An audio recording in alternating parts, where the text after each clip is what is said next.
2021 to 2030, the International Decade of Healthy Aging, the International Decade of Ecosystem Restoration, the International Decade of Ocean Science for Sustainable Development, and the Decade of Action for Road Safety. It's the 15th day of the 11th and penultimate month of 2022, the International Year of Sustainable Mountain Development, the International Year of Basic Sciences for Sustainable Development, the International Year of Glass, and the International Year of Artisanal Fisheries and Aquaculture. Put another way, it's the 15th day of the 6th month of the 2022 Atlantic hurricane season, and the National Meteorological Service is reporting that there's a trough across the central Caribbean. The trough will linger across the region throughout most of this week. This afternoon will be partly cloudy with showers and isolated thunderstorms mainly across sections of southern parishes. Tonight, partly cloudy across eastern parishes. For those who celebrate the season, the countdown continues. Today is the 319th day of 2022, which means we're 39 days away from Christmas Day, with 46 days to go in the year 2022. The month of November is being observed in Jamaica as Local Government and Community Development Month, Drug Abuse Awareness Month, National Science and Technology Month, Alzheimer's Awareness Month, Youth Month, Parents Month, Food Month, Eat Jamaican Month, Diabetes Awareness Month, and Epilepsy Awareness Month. November is also CARICOM Energy Month and Kiwanis Family Month. Meanwhile, this week is usually observed as Global Entrepreneurship Week. The King's birthday is being celebrated in Belgium. It's Peace Day in the Ivory Coast, properly known as La Côte d'Ivoire. Proclamation of the Turkish Republic of Northern Cyprus in Cyprus. Proclamation of the Republic in Brazil. And Shichi-Go-San 753 in Japan. It's America Recycles Day. Hoy es martes, el 15 de noviembre 2022. Y les saludamos en cualquier parte del mundo que nos están escuchando en este momento. Estamos muy agradecidos por el don de la vida y el privilegio de servirles en otra edición de su programa Both Sides of the Story, ambos lados de la historia. Nunca vamos a tomar su audiencia por sentado porque sabemos que ustedes tienen otras opciones y esta es la razón por la cual jamás olvidamos darle las gracias por elegir Both Sides of the Story, ambos lados de la historia, de lunes a viernes desde las 2 hasta las 5 de la tarde, aquí en Power 106 FM. La misión continúa para educar, capacitar, iluminar y estimular el espíritu empresarial. Bienvenidos. C'est mardi le 15 novembre 2022 et nous vous saluons tous qui nous écoutez où que vous soyez dans le monde. Nous sommes reconnaissants du don de la vie ainsi que du privilège d'être à votre service pour une nouvelle édition de votre programme Both Sides of the Story, le pour et le contre. Nous ne considérons pas votre fidélité comme l'un de soi parce que nous savons que vous avez l'embarras du choix.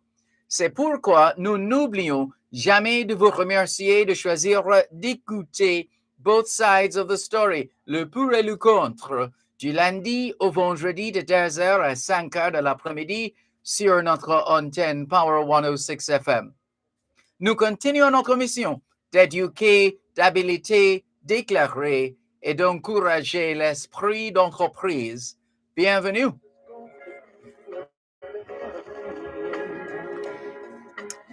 All we're saying is it's Tuesday, the 15th of November, 2022, and we greet you well, wherever in the world you are listening to us right now. We remain eternally grateful for the gift of life and the privilege to serve you on yet another edition of your program, Both Sides of the Story. We don't ever take your listenership for granted because we know you have choices. And that's why we never ever forget to remember to say thanks for choosing to listen to both sides of the story Monday to Friday, 2 to 5, right here on Power 106 FM. The mission continues to educate, empower, enlighten, and encourage entrepreneurship. Welcome.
Thank you so much for staying with us here on your program, Both Sides of the Story, Power 106 FM. We started out this afternoon with a piece entitled Hold Fast Your Dreams by Louise Driscoll, Driscoll. Louise Driscoll, Hold Fast Your Dreams. And we combined that with I Have a Dream by Solomon Burke. Good afternoon to those of you listening to us on 106.1, 106.3, 106.5, 106.7, and 106.9. From Morant Point to Negril Point, from the Goat Islands to Galena Point. This is Power 106 FM, serving Jamaica and the diaspora. Hello to those tuned in via the Power 106 FM app, which you have downloaded from the App Store or the Google Play Store, depending on the nature of your device. Downloading is free, listening is free, whenever, wherever. We thank those of you who have dialed a designated number to listen to Power 106 FM from the United States and the United Kingdom. Those in the US who wish to dial a number to listen to Power 106 FM can call 631 359 8281. 631 359 8281. If you're in the United Kingdom and you wish to dial a number to listen to Power 106 FM, your number is 0330 606 0953. 0330 606 0953. We're streaming live video on the Dervan Malcolm Facebook page. If you're not there yet, log on to Facebook. In the search box atop the page, type DERVAN MALCOLM, and you too will be able to not just hear, but see what's happening in the studios of Power 106 FM. If you don't have a Facebook account, no sweat. You should still be able to watch us live on Facebook. If not, then you can go to YouTube, the Dervan Malcolm YouTube channel. All you need is a smart device like a smartphone, tablet, computer, laptop, desktop, any one of those. Then you need internet connection. Then you need to check for connectivity to ensure that you're not just connected, but you in fact have a connection. And so you can open Google Chrome, for example, that browser. And if you're able to browse, then you're up and running. If not, then you might need to seek some assistance in resolving that matter. What's on your mind this afternoon? Always curious to find out, and the lines are open to you. 876-922-4112-5. 876-922-4112-5. Text line, same as the WhatsApp number, which means you can not only send us your text messages, your WhatsApp messages, your voice notes, but you can call us on WhatsApp. That number is 876 3346. 876 365 3346. We have some leftover stories and over messages from yesterday, and it's a lot. Let's see how many of those we can go through before we have to go to the next break, but it's a lot. Let's see. Sent this to me. What is this now? Uh, all right, some video of people. Oh, the police providing transportation for members of the public. All right. Neville Salah Solomon says, Dervan, this government really needs to go. The Andrew Holness led government wrecked almost everything. They crippled transportation. The country stink with rotten garbage.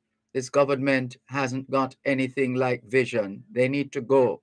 Salah from Kingston. Thank you very much for your message, Salah from Kingston. All over the world, governments have to take responsibility, whether because of their decisions directly or indirectly, comes with the territory. And the people are free to speak their mind in this democracy. H. Morgan in Birmingham says, Good afternoon, Dervan. I read where taxi and other public passenger vehicle drivers are on stick out. Stick out. You mean sick out? Or you want to say strike? Or maybe want to say, what else do you want to say there? Anyway, let's go on with the message. Seeking amnesty for their ticket fines.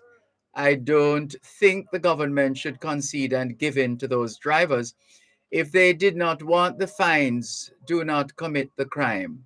The government should send a stern message to those drivers. They drive too bad on the road. They have people's lives in their hands and driving so recklessly on the road. And this includes the public transport system. Yes, they have the right to protest, for example, the bad condition of the roads, rise in road tax, etc., but not for ticket amnesty. They are the ones who cause that on themselves. And what makes matters worse, some are impeding the public from seeking alternative ways to travel. They have no right to do that. They need to be taught a lesson, says H. Morgan in Birmingham. Ren Mendez in Toronto, Canada says, Good afternoon, Sir D. I had to laugh at your reaction with regard to the people who were blocking roads. However, there's nothing funny about it. My uncle was on his way to Sangster International Airport for a flight to the Bahamas to attend a funeral. They missed their flight, caused them a day's delay, not to mention the cost of purchasing another ticket. So you are quite right in your condemnation of this kind of behavior. By the way, who pays to repair the roads after the burning of tires and the like? Such is the burden of government. Everybody looks to government. That's just a fact of life all over the world. My JN Circle. Howie says, Good afternoon, teacher. It's my understanding that January 2023, the island will operate under a digital platform. Does this mean that my TV and radio sets will no longer need the regular antenna? I'm not sure what this means. If you do, can you explain, please? It's called a digital switchover, which will enhance the capacity of media entities to, in a detailed, scientific, and design-oriented way, tell you where people are watching or listening from, What are the demographics of those listening and watching? Approximately how many people are watching or listening? And then with this kind of data, the advertisers can take a more targeted approach to their commercial advertising, etc., etc. But I'm not an expert on these matters. I have not been briefed, at least not thoroughly. It's just based on information I've picked up from time to time whenever this story of this digital switchover comes up. But we'll certainly check to see what other information is out there that we can share. This one says, if an assessment is done on the type of tickets these drivers have outstanding, I bet there's a lot of overlap, and then we can build whatever training required to change the behavior or fix whatever problems that cause the drivers to be getting these tickets. Another one, what is this? A multiplicity of messages. Where do we start? Good afternoon, Mr. Malcolm. Patrick Howell, I didn't remember to mention that Mrs. D. Philibert, Speaker of the House, versus Mr. Clark's matter with Mrs. G. Brown. Dervan, it's a disgrace to see the amount of, or do you mean the number, not the amount, the number of old JUTC buses by the Lyndhurst Road, Portmore, and Spanish Town depots? Can you get your news crew to visit these depots, and especially the one next door, RGR? Why the government don't sell these buses as scrap metal? There are hundreds of these buses. Patrick Howell.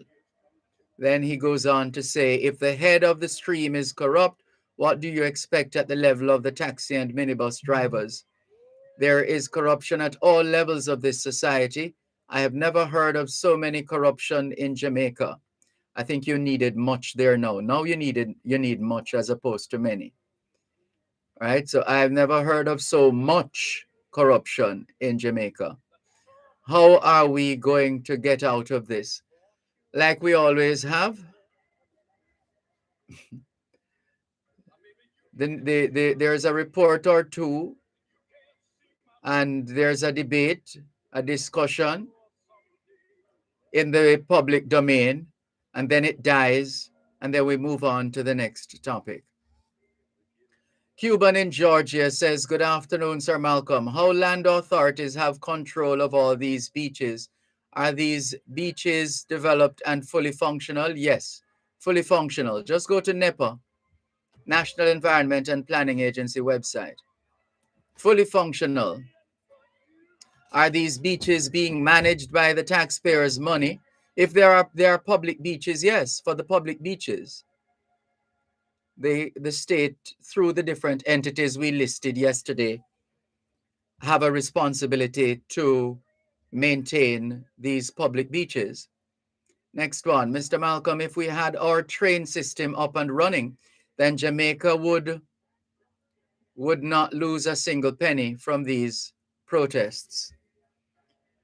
We hear you, Cuban in Georgia. Thank you very much for your message. Michael in Belle Plaine, Clarendon, says, hi, teacher, to you and your listeners. I'm here listening to you. I'm alone with my wife back in Florida.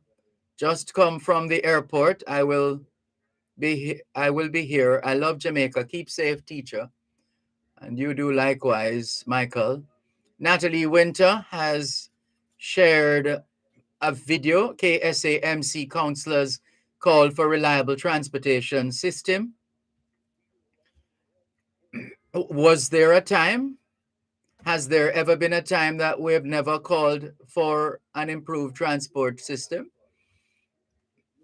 The more things change, the more they remain the same. And going up the line, let's go through some of these other messages. Quite a bit to go through. We're trying to get to the current ones as quickly as possible.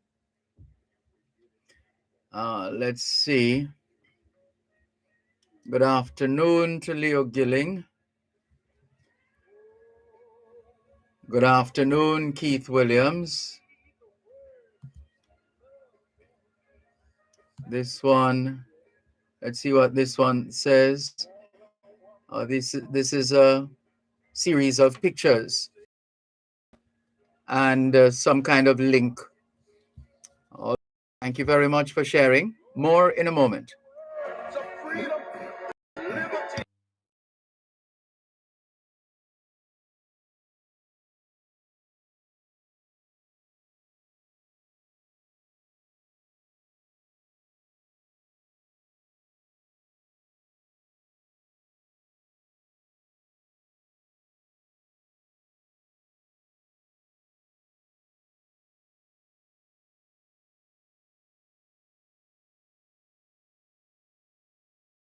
Support where you may need it. Call Exim Bank to find out more about the Exim Export Guarantee.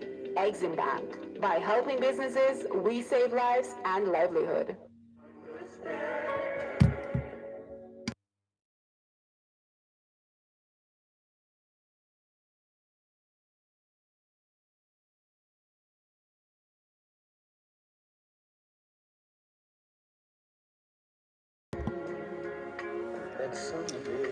Thanks. Thanks a lot for staying with us here on your program, Both Sides of the Story. Poro 106 FM, still streaming live on the Gleaners website, go-jamaica.com, live on your smart devices all over the world. Here's a message from Franklin McDonald. I'm not sure if you have been informed that the Jamaican Canadian ice hockey great Herbert Carnegie was recently inducted into the Ice Hockey Hall of Fame. This happened earlier this month, November 22, 2022. Thank you. Thank you for sharing, Mr. McDonald. Let's go up the line to some of the other messages. And let's see, this one says, "Good day, Dervan. Government, educate your people, and there will be little need for state of emergency. Teach your people to make better choices, to make informed decisions, to think critically. Education is the passport out of poverty. State of emergency will not stop murders nor antisocial behavior. Educated people will be less likely to make bad choices." Precious from New Monkland in St. Thomas says, "Good afternoon, Mr. Malcolm. It's going 3 weeks now. I'm not getting any signal from Poro 106, only a frying sound."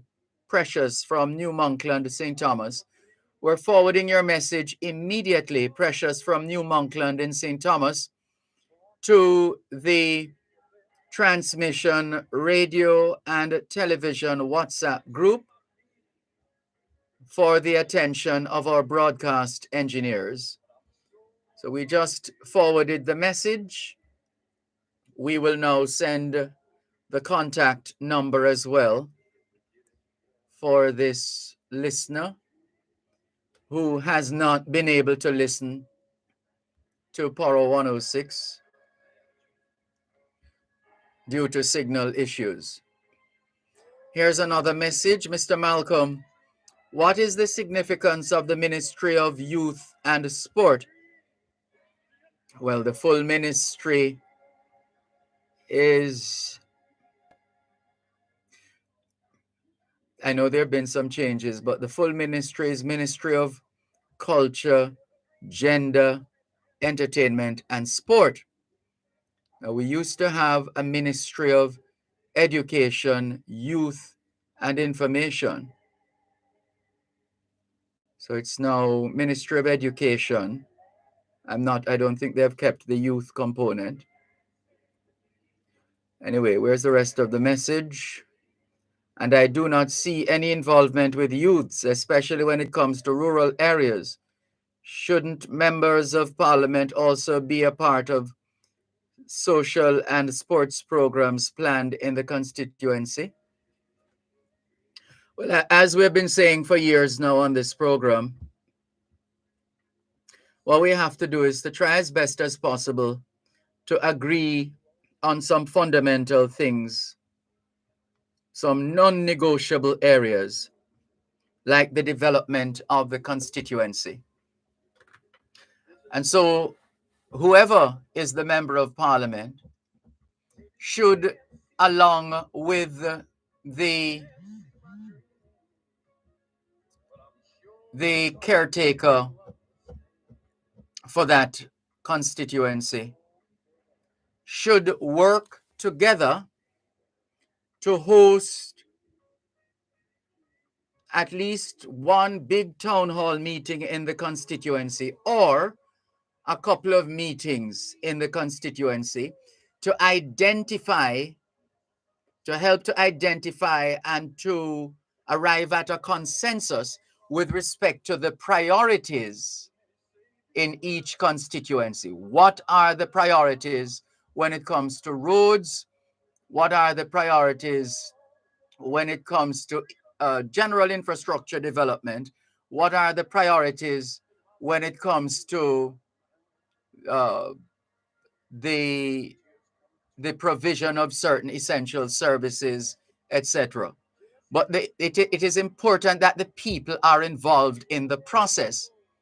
So the people should be able to say, as far as we are concerned in this area, we have to fix this road first because this one, the bridge is compromised or whatever it is. And we know that the money is never enough. But in order of priority, let's pursue these developments.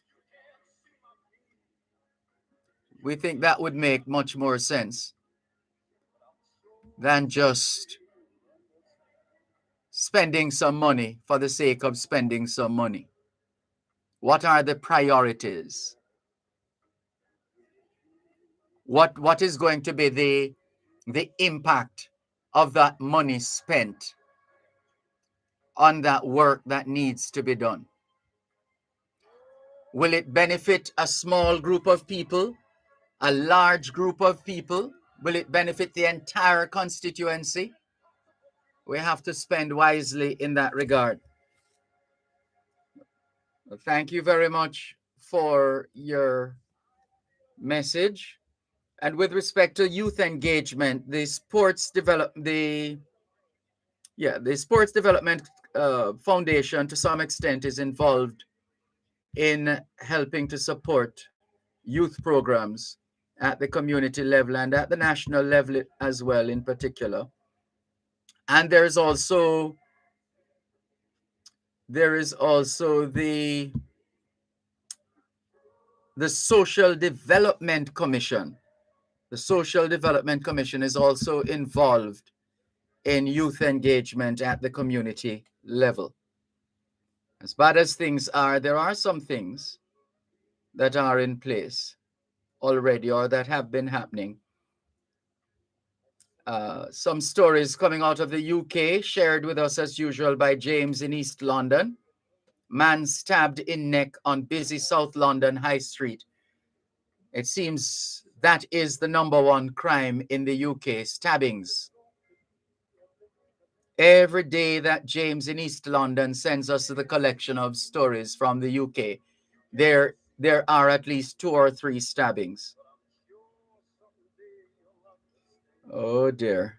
Gang of 7 men jailed for total of 128 years for stabbing teenager. There we go again. Coming out of the UK.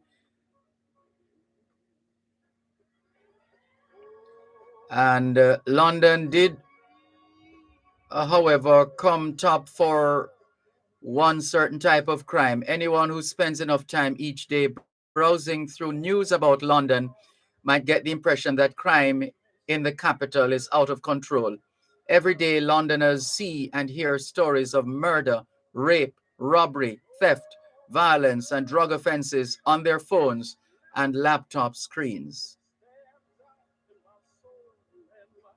Story of teenagers threatening South London shopkeeper with gun after he refused to sell them alcohol. London rocked by night of grim violence as man stabbed inside chicken shop. We're really sorry to hear of those happenings. Rudolph in Stony Hill says, Mr. Malcolm, The taxi and bus drivers are very lawless, indisciplined, and unruly on the roads. So is their behavior. So is their behavior that caused them to be ticketed. No, now they come a demand amnesty. When is the government should be demanding them to pay their tickets? We do not like laws and rules imposed upon us in our country. We want to do anything. We need a decent, orderly public transportation system from the government, says Rudolph in Stony Hill. We have needed that for a long time. Whether we'll ever get there is anybody's guess. I believe we have cleared some of our messages for now. We have a response from the engineering department with respect to the concern raised by Precious in New Monkland, St. Thomas, with respect to not hearing Power 106 for about 3 weeks now. The engineers tell us that they will be checking on it. Thank you very much. A couple of stories trending right now. US official: Russian missiles crossed into Poland, killing 2. Oh dear. That's why war anywhere is a threat to peace everywhere. War anywhere is a threat to peace everywhere. Just like injustice anywhere is a threat to justice everywhere. Westmoreland Neighborhood Watch Group says SOE is a waste of time. The Westmoreland Neighborhood Watch Council says the state of emergency declared in the parish is a waste of time. I always have a problem with a state of emergency because at the end of it, you don't reap any success. Well, I don't know if you could make a sweeping statement like that to say you don't reap any success. No, that wouldn't be accurate. That wouldn't be accurate. There's more than enough evidence to demonstrate that there is some success. Might not be the huge success that some of us expect in a society that has been in a state of flux for some time. Might not be that kind of success, but success nonetheless. St. Catherine residents say SOE will ruin Christmas. SOEs declared in 7 parishes. For those who missed the news, that's what that is all about. The full story is that with a 6% increase in murders as at November 13 this year, the Andrew Holness-led administration has declared states of public emergency, SOEs, in 7 parishes to cauterize the bloodletting across the country that has claimed at least 1,360 lives to date. SOEs are currently underway in the parishes of Westmoreland, St. James, Hanover, St. Catherine, Clarendon, Kingston, and St. Andrew. The announcement was made by Prime Minister Andrew Holness this morning at a press briefing at Jamaica House. With the parliamentary opposition voting against extending SOEs in November 2021, Holness said he's hoping that his colleagues on the opposition benches will this time vote in favor of the measure in the upper house. In the lower house, the government has a 2/3 majority to approve the extension of the SOE.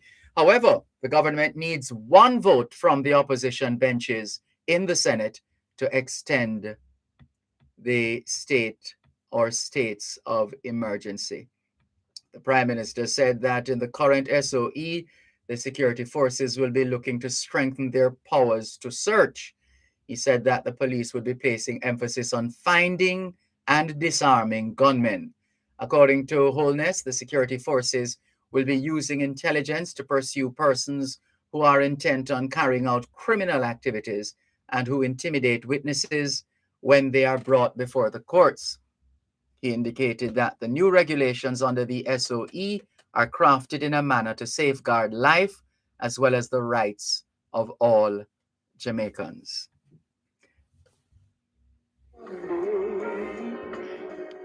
You're listening to Power 106 FM. The time is now 2:45. National serving the people of Jamaica with your favorite foods to help you stay strong. Yeah, carry on national value, original, truly Jamaican. Something for all occasion. Good for your breakfast, lunch, or snack. Carry on national value, original, truly Jamaican. This quality 70 years strong. National build up the nation. National Baking Company, baked with pride since 52. Tune in every Thursday at 3:30 p.m. for Your Legal Corner with Dana Walker Huntington during both sides of the story with Dervan Malcolm on Power 106 FM. It's your source of information regarding U.S. immigration matters, combined with Power 106 FM's pioneer of diaspora broadcasting. Call in with your U.S. immigration queries and concerns on 876-922-41125 or send a text or WhatsApp message to 876-279-8598 and get the answers you need for your U.S. immigration questions. That's Your Legal Corner with Dana Walker Huntington, Thursdays at 3:30 p.m. during both sides of the story with Dervan Malcolm, only on Power 106 FM.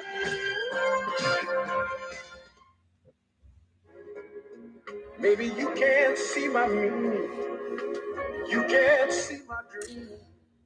Thanks a lot for staying with us here on your program, Both Sides of the Story, Power 106 FM, still streaming live on the Gleaners website, go-jamaica.com, live on your smart devices all over the world, taking your calls on 876-922-4112-5, 876-922-4112-5.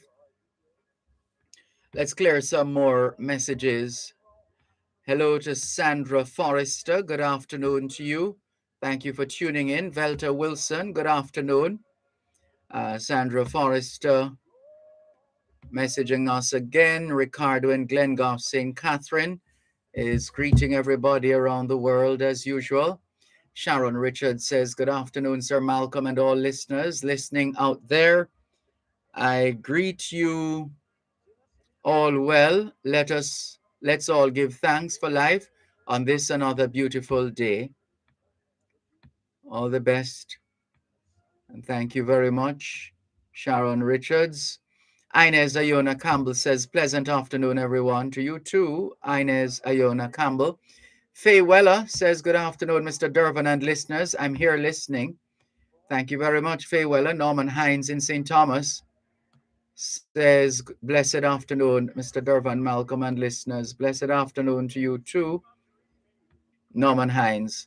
All the very best. Keep those messages coming in on 876-365-3346, 876-365-3346. You can send us your text messages, your WhatsApp messages, and your voice notes.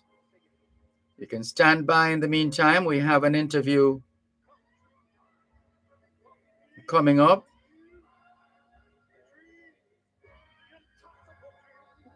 Coming up in a little while.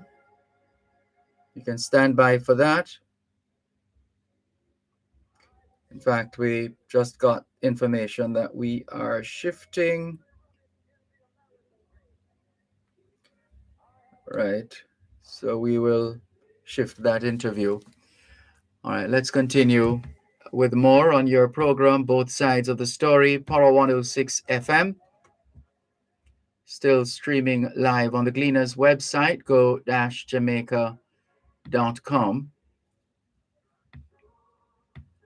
And let's see what we have here. Businessman loses battle to have Privy Council hear his firearm revocation appeal. Businessman Robert Ivy has lost his legal battle to have his appeal of the revocation of his firearm licenses decided by the United Kingdom Privy Council, Jamaica's final court. Another of the stories trending on the Gleaner's website is Grammy nomination for Gifted debut. Jamaica reggae artist Coffee has scored a Grammy nomination for her debut album Gifted. The announcement was made a short while ago by singer-songwriter John Legend.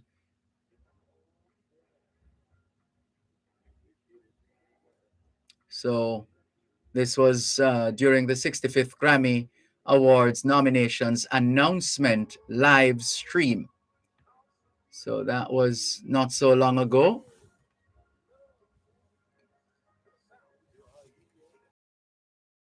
There's another of the trending stories. This one coming out of the United States. Walmart offering to pay 3.1 billion US dollars to settle opioid lawsuits. And the story is that Walmart proposed a 3.1 billion US dollar legal settlement today over the toll of powerful prescription opioids sold at its pharmacies, becoming the latest major drug industry player to promise major support to state, local, and tribal governments still grappling with a crisis in overdose deaths. The retail giant's announcement follows similar proposals on November 2 from the two largest U.S. pharmacy chains, CVS Health and Walgreen Company, which each said they would pay about 5 billion US dollars. A Jamaican has written a book, Dr. Foster has written a book on the opioid, uh, the there's a particular term that he uses in his book that escapes me at the moment, but the opioid epidemic. So it's a serious business, serious matter, and it seems to be getting some attention now. Seems to be getting some attention right about now. All right, let's keep it going here on your program, Both Sides of the Story, Power 106 FM, still streaming live on the Gleaner's website, go-jamaica.com, live on your smart devices all over the world. And here's a bit of history for you.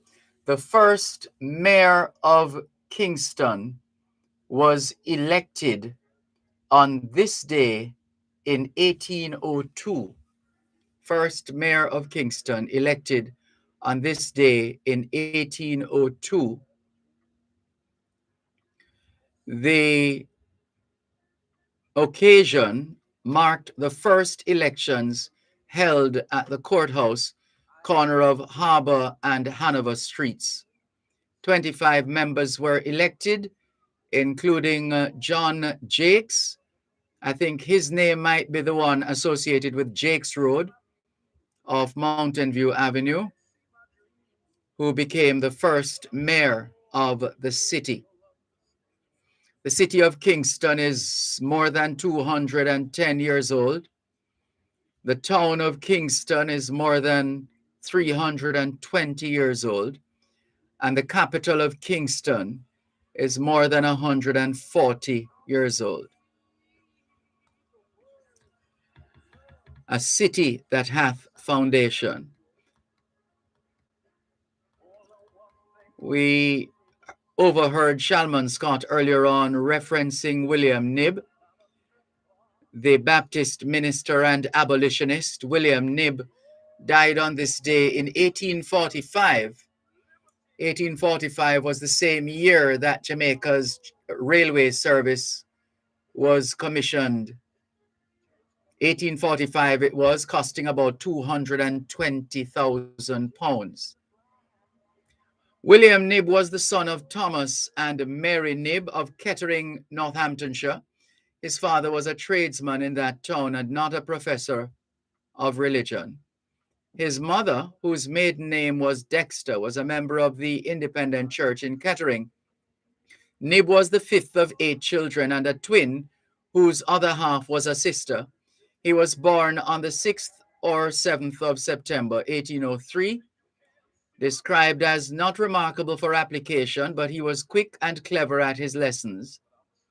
On the 5th of October, 1824, William Knibb was united in marriage to Mary Watkins. 1 month later, on the 5th of November, they both set sail on board the Ocean, that's the name of a ship, for Jamaica, West Indies. The Ocean arrived in sight to Jamaica early in the morning of Saturday, the 12th of February. The passengers of the Ocean left for Kingston. Knibb was sent specifically to take charge of a Baptist school in Kingston, which his deceased brother had charge of. His service as a preacher was employed early after he arrived in Jamaica. Due to the deterioration of his wife's health in 1825, William Knibb moved to Port Royal, cooler climate, where he reopened the place of worship his brother had presided over.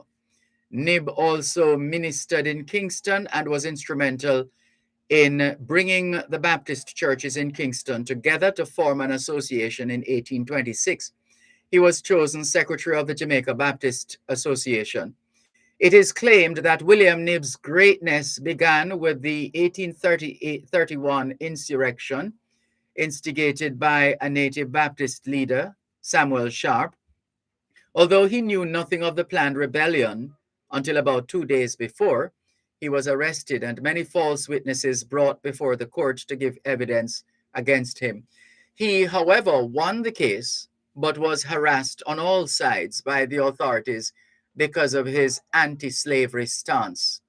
Knibb succumbed to the deadly yellow fever approximately 1 a.m. Saturday, November 15, 1845, at the age of 42. He was ill for only 1 short week. His wife and 2 daughters survived him. Usain Bolt's alma mater, William Knibb High School. Just making that connection. And that was their way of honoring William Knibb, naming the school after him. And very significant happening on this day. In 1867, the first stock ticker was unveiled in New York City. The advent of the ticker ultimately revolutionized the stock market by making up to the minute prices, making up to the minute prices available to investors around the country. Prior to that development, information from the New York Stock Exchange, which had been around since 1792, traveled by mail or messenger.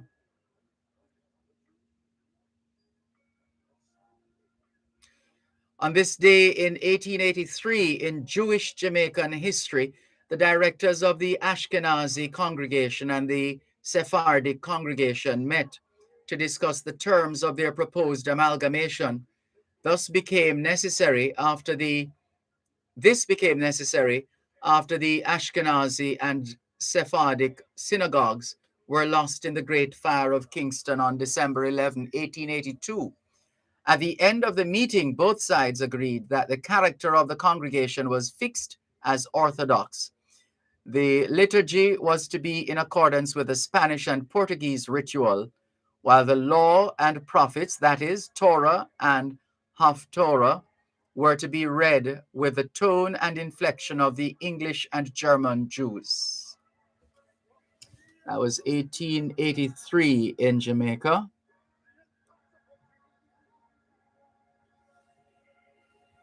Network radio was born on this day in 1926. 24 stations carried the first broadcast from Bong Bing Bong, NBC, the National Broadcasting Company. The program was a gala 4.5 hour broadcast from the Waldorf Astoria Hotel in New York City. Two remote pickups were also on the program. Opera star Mary Garden sang from Chicago, and Will Rogers presented a humorous monologue from Independence, Kansas. More in a moment.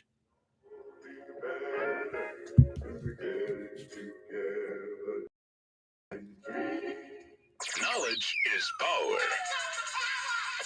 Class is in session. Power 106. Coast to Coast Concrete, the high quality concrete for fencing, roofing, foundation, and road surface. Call 876-754-7472. The time by Coast to Coast Concrete is 3 o'clock. Deposit will have insurance. It's an account that come with assurance. Let me teach you why it's important to have deposit insurance. Just in case your bank crash then. No need to put your hands for your head. Up to 1.2 million you get for all accounts that's affected. Yeah, one room you can start it. Pass through a house party. Pay your mortgage with ease. JDIC is a smart win. Deposit me bring safety. JDIC them protect me. Bank and billing society protected. The flow you must get with. Go living smart. We urging you to call me. Guarantee you need us. We take banking serious. JDIC protecting deposits for you and me. The Issa Manning Cup Schoolboy Football Competition is in full swing, and Power Play will bring you live reports and updates on the football matches. Listen to every Tuesday at 7:15 p.m. right here on Power 106 FM. Live reports will be brought to you by Chada Distributors Limited, KFC, and Ellis Duane and Company Limited. How sweet the words of love and peace sound to our ears. Thanks a lot for staying with us here on your program, Both Sides of the Story, Power 106 FM, still streaming live on the Gleaners website, go-jamaica.com, live on your smart devices all over the world, taking your calls on 876-922-4112 to 5. We've just had to push back our scheduled interview for 3 o'clock, coming up in another 15 minutes or so. And on this day in 1954, Hugh Shearer launched his election campaign for the West Kingston constituency seat from the balcony of the Casa Grande Hotel near Coronation Market on Spanish Town Road. This is the same spot at which his party leader Alexander Bustamante launched his first election campaign for the West Kingston constituency in West Kingston on October 30, 1944. In 1949, Shearer contested the seat and lost to Ken Hill of the People's National Party. This time he faces, or at that time now, in 54, he faced Iris King of the PNP and Ken Hill, who was leading his new party, the National Labour Party. Let's go to 1954. Duke, the Trojan Reed, was crowned King of the Blues at the Jamaica Success Club on Wildman Street, Kingston, in a competition with 12 sound systems.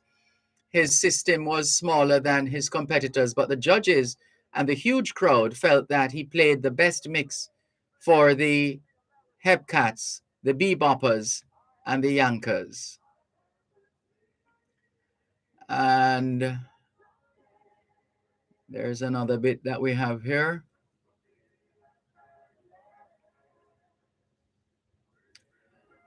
Let's go to 1956.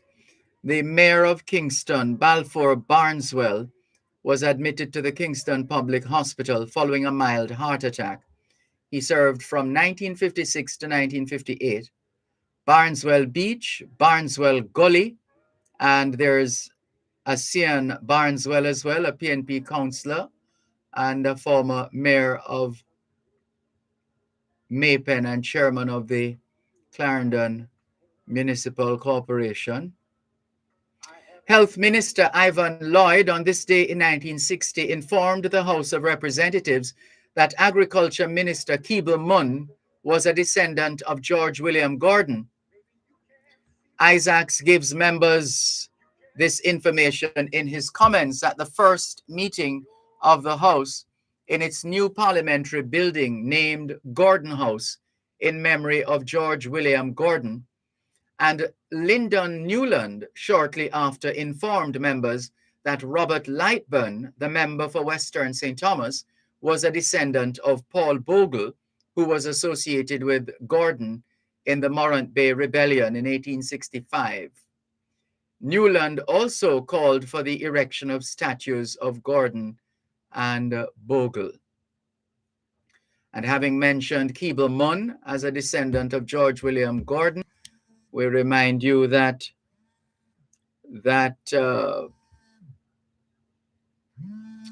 where is this now? This is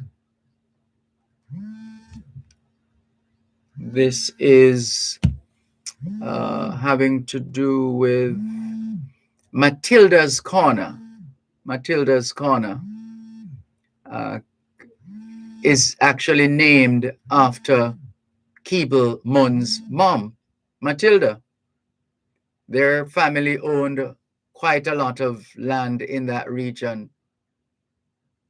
And so that's how Matilda's Corner got its name, named for Keeble Munn's mom, Matilda, Matilda's Corner. Clifford Campbell was invested as a Knight Grand Cross of the Most Distinguished Order of St. Michael and St. George by Her Majesty the Queen at Buckingham Palace on this day in 1962.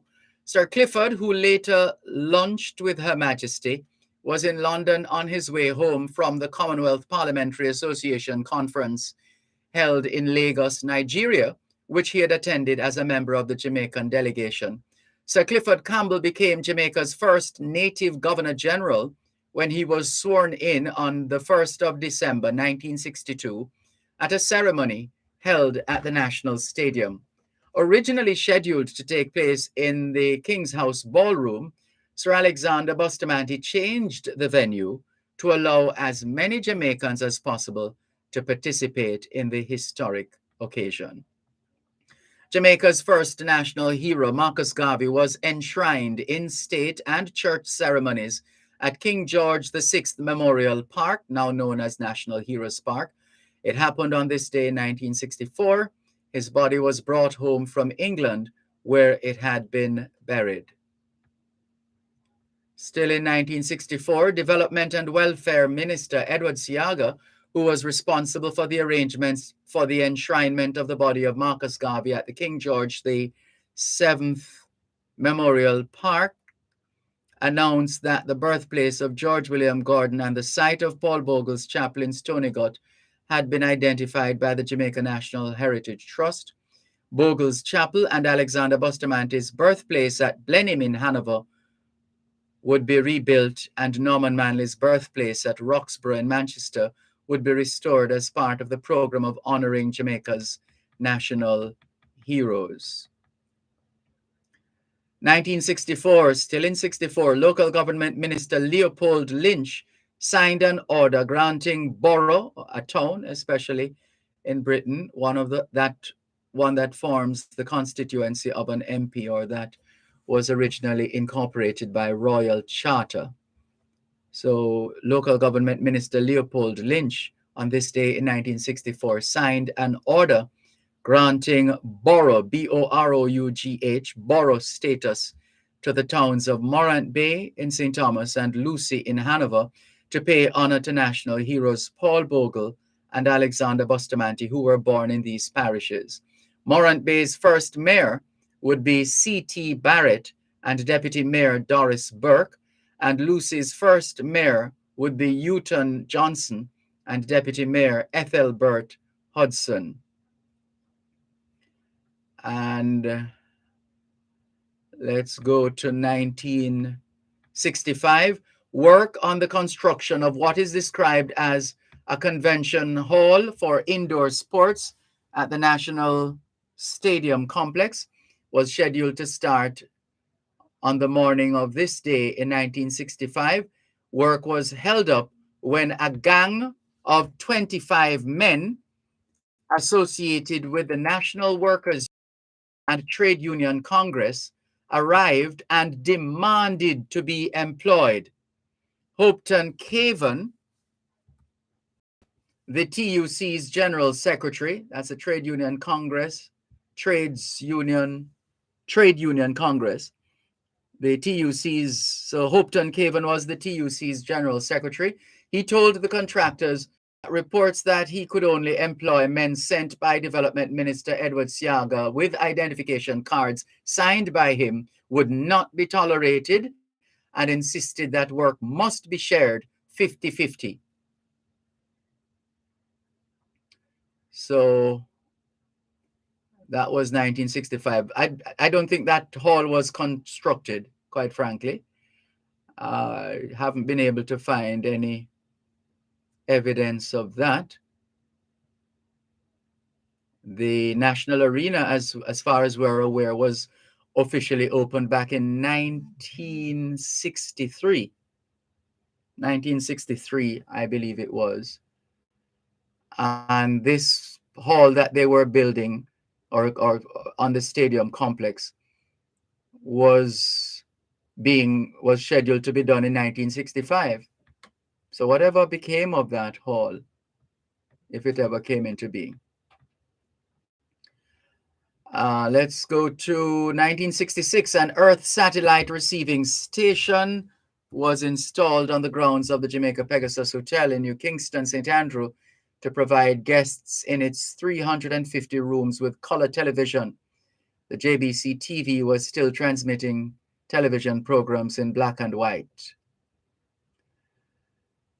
The Jamaica Association of Scientists was founded and a tentative constitution adopted at a meeting at the Scientific Research Council by its 22 foundation members. Dr. L.J. Haynes of the Faculty of Natural Sciences at the University of the West Indies was elected president, and Dr. R.N. Gonzalez, technical director of the Scientific Research Council, secretary. Air Jamaica on this day in 1968 started to recruit the first 50 stewardesses for its international flights when it was scheduled to come into operation 1969. When it was scheduled to be in operation the next year, 1969. Applicants must be single girls between the ages of 19 and 25, and from 5 feet 2 inches to 5 feet 8 inches in height. Such were the stipulations back then for flight attendants. On this day in 1971, more than 100 University of the West Indies students at the Mona campus in St. Andrew built a bonfire and burned their gowns in front of the registry building, where the new Chancellor, Sir Hugh Wooding, and Lady Wooding were hosting a reception for members of the faculty and staff. The demonstration was to protest the refusal by the administration to allow Guild President Mervyn Chung to deliver the Guild's message at the installation of the Chancellor 2 days prior without wearing his gown, the use of which had been condemned by students and was regarded as infringing on the rights of students. Let's clear a few more messages. 876-922-4112-5 are the numbers to call. The text line, same as the WhatsApp number, 876-365-3346. 876-365-3346. Let's see what Driver in America is saying here. He says, greetings, Brother Dervan. I was not able to pick up the full broadcast of the 12 o'clock news pertaining to the SOE implementation, the extent thereof, and its support by the opposition PNP. Please enlighten us on the matter to the best of your ability. Well, we sorry you missed us reading the story earlier on. Driver. Let's see if it's still there. It is. So the story, Driver, if you're still listening, is SOEs, as in states of emergency, declared in 7 parishes. 7 parishes. We'll give you the rest of the information in a moment.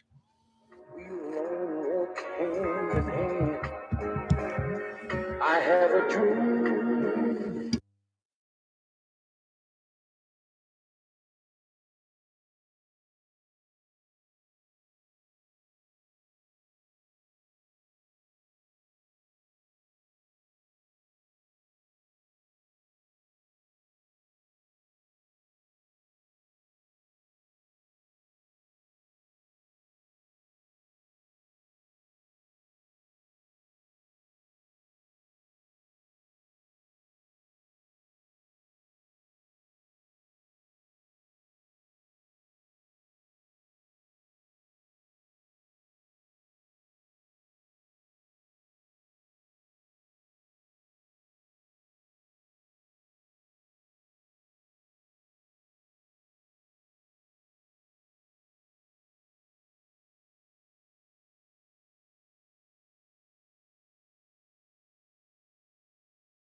Sound to her ear. Only one thing wrong, my friends. Too many say these words, not enough are sincere. Oh, the words of freedom. Thanks a lot for staying with us here on your program, Both Sides of the Story, Power 106 FM. For the benefit of driver in America who missed us reading the story with respect to the states of public emergency, the story is with a 6% increase in murders as at November 13 this year, the Andrew Holness-led administration has declared states of public emergency in 7 parishes to cauterize the bloodletting across the country that has claimed at least 1,360 lives to date. SOEs are currently underway in the parishes of Westmoreland, St. James, Hanover, St. Catherine, Clarendon, Kingston, and St. Andrew. The announcement was made by Prime Minister Andrew Holness this morning at a press briefing at Jamaica House. With the parliamentary opposition voting against extending SOEs in November 2021, Holness said he's hoping that his colleagues on the opposition benches will this time vote in favor of the measure in the upper house. In the lower house, the government has a 2/3 majority to approve the extension of the SOE. However, the government needs 1 vote from the opposition benches in the Senate to extend the measure. The Prime Minister said that in the current SOE, the security forces will be looking to strengthen their powers to search. He said that the police would be placing emphasis on finding and disarming gunmen. Hope you heard all of that, driver in America. We have to leave that there for now because we have a scheduled interview coming up right now, and we are going to be speaking with Father Horace Ward. There is an event scheduled for the Holy Family Episcopal Church, the Holy Family Episcopal Church, under the patronage of Mr. Oliver Mayer, Consul General of Jamaica in Miami, Florida, presenting what is described as a fall music fest. And music ends with a K. So we're going to keep the program flowing and go to our guest who is online, uh, Father Horace Ward. Good afternoon to you, sir. How are you?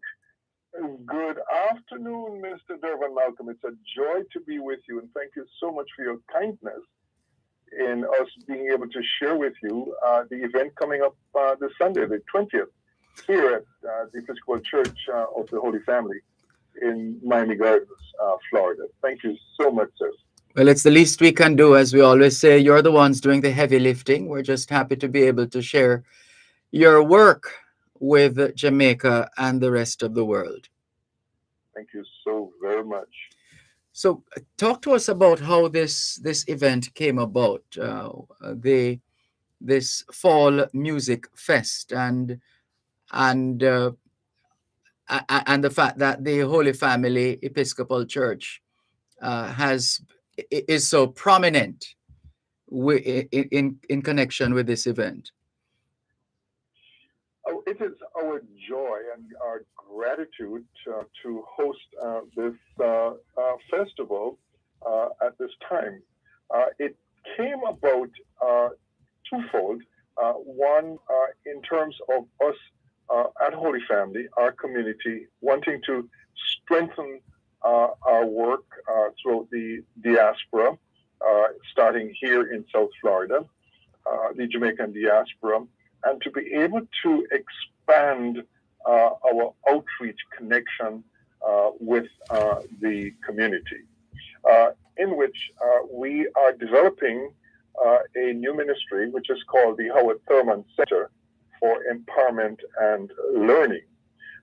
That this work, that this ministry, which is a partnership between our congregation, Holy Family, and the Episcopal or Anglican Church here in South Florida, as I said, to reach the community, and in which the work will center around three areas very quickly: mind, body, and spirit. Where, for example, we're reaching out to develop, or will be developing, reading and tutorial groups for our emerging generations.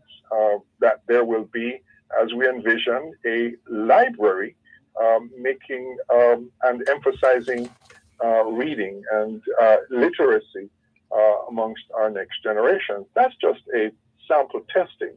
But there's the other exciting work being considered, or that will be under the umbrella of the Howard Thurman Center for Empowerment and Learning, that we will have the Colin Powell Black Student Scholarship Fund. And in fact, of course, you recognize the name Colin Powell. Oh, yes. And already we have awarded one scholarship of $1,000 to a deserving student at one of our schools here in South Florida. That took place a couple of weeks ago. Alongside that was at that event back on October 30th, we identified 6 children from not just within Holy Family, but from the community at large, where each child was given a book reflecting, sharing stories of children and their identity. So that's the kind of work sample of what the Empowerment Center will be doing.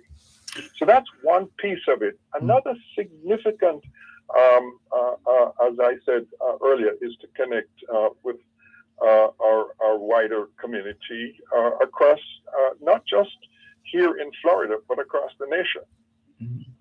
Right. So that's the kind of vision, outreach, impact that we're hoping that we have already begun making. So that this coming Sunday's music festival with, and I think Bunny Rose is here and he can speak a lot more on the significant contributions that he and others artists will be making at this event. It is an exciting, and Holy Family is just thrilled, joy-filled to be able to host and share this event with our wider community. So you say Bunny Rose is on? I didn't realize that. In terms of on the call, he's... Yes, Bunny should be here. That was the plan, as well as the Honorable Earl Jarrett Yes. to have been a part of this conversation. But if they're not here, I'm only too happy to share even more with you and your community. Right. We had a difficulty connecting with Mr. Jarrett, but we'll see. Although we have just a few minutes to wrap, we'll see if we can get him on board at some point. But we haven't been fortunate so far in that regard. He did ask for a pushback of the time, which we did. Yes. Right. Yes. But so hopefully we'll get a hold of him in just a moment. Right. So go ahead.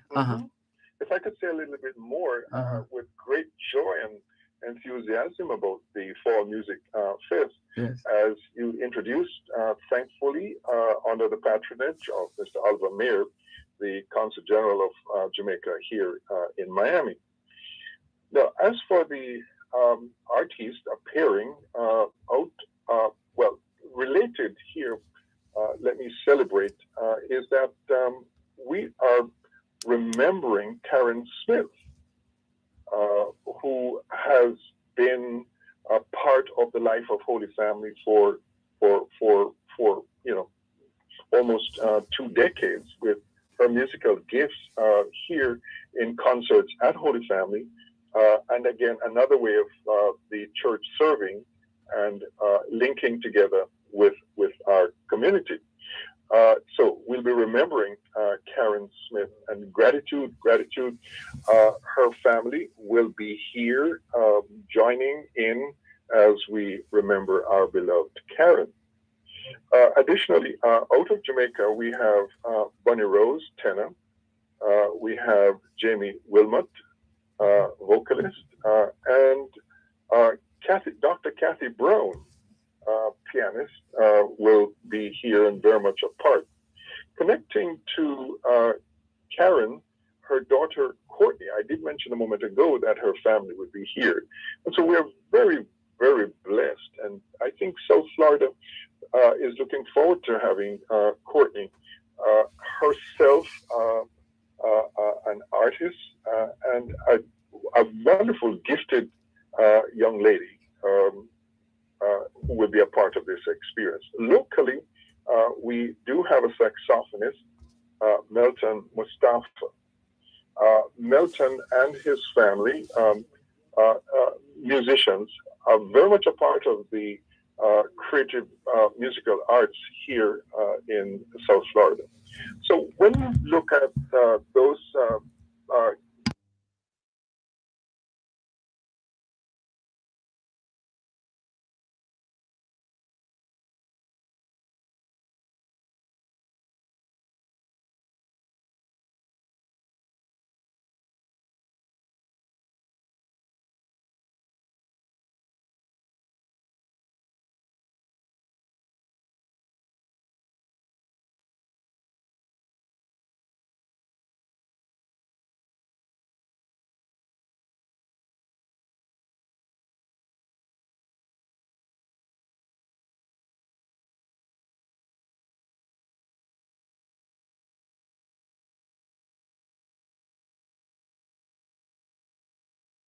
we can connect, and serve our wider community. An event happening now, but to make a difference, and truly to make this world a better. Absolutely. I I think we're gonna have to leave it now. We have another feature. Well, back to back features. Sure. I listen. Let's see if we can get you back on. Perhaps tomorrow. Look forward. Yes, along with maybe by that time, Mr. Jarrett and Bonnie Rose would be available. Yes. But we're caught in a little time situation here now in terms of other interviews scheduled.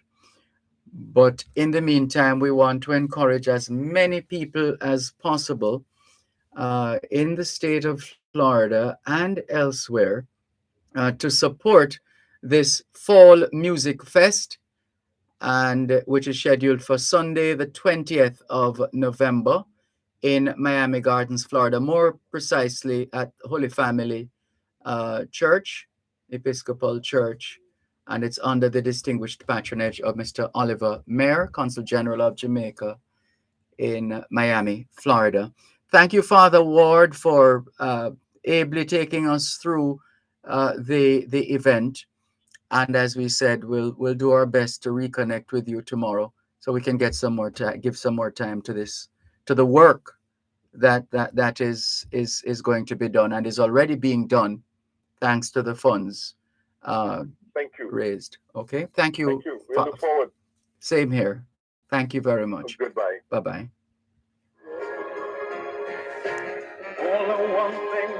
Protecting Jamaica's borders from illicit imports and exports is a key priority for the Jamaica Customs Agency. The JCA will remain vigilant and resolute in effectively fulfilling this mandate. The time by the Jamaica Customs Agency is 3:31 on Power 106. Remax Elite Realty is a leading real estate company in Jamaica, providing services for residential and commercial properties island-wide. Since 2009, It's there. Remax Elite Realty has been a leader in the Jamaican real estate sector with excellent sales performance. Our top-class agents, our goal is to make the home buying and selling process as efficient as possible for our clients. Visit our website today at remax-elite.com.jm for tips and property listings. Remax Elite Realty, outstanding agents, outstanding results.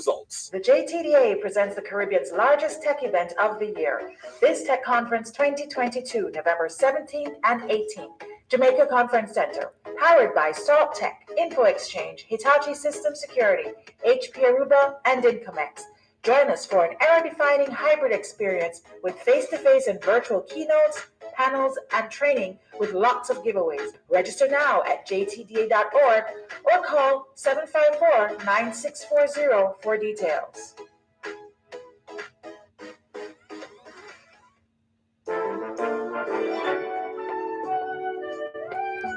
It's the show that engages you with stimulating and intriguing discussions to spice up your night. It's Dear Pastor with Reverend Dr. Aaron Dumas, Mondays to Thursdays from 10 p.m. on to midnight. Hello. Hello, Pastor. Yes. Can I ask you a question? Where you may ask me a question, I may or may not answer. Hear pertinent advice and share your thoughts on topical issues, relationship matters. Get the answers you need for your burning questions. It all comes together on Dear Pastor with Reverend Dr. Aaron Dumas. You know, look like she did love me too. But the still, she pushed me out, so we will be together. That's Dear Pastor with Reverend Dr. Aaron Dumas, keeping your company Mondays to Thursdays from 10 p.m. till midnight, right here on Power 106 FM. It's Sunday.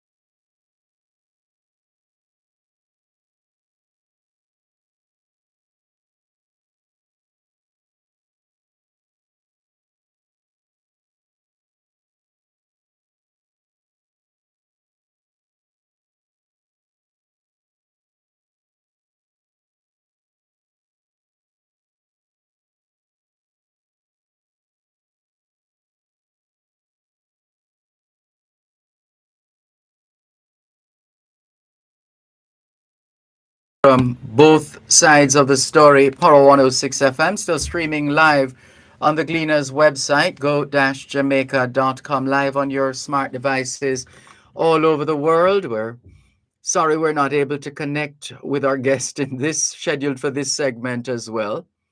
This is Jamaica interview segment of both sides of the story here on Power 106 FM. And we're scheduled to speak with Cornell Bunting. We haven't been able to get him online.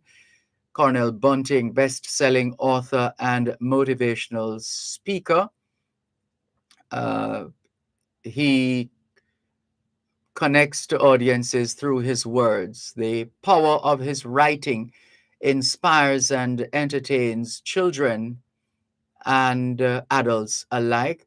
His own harrowing story is one of survival, inspiration, and motivation.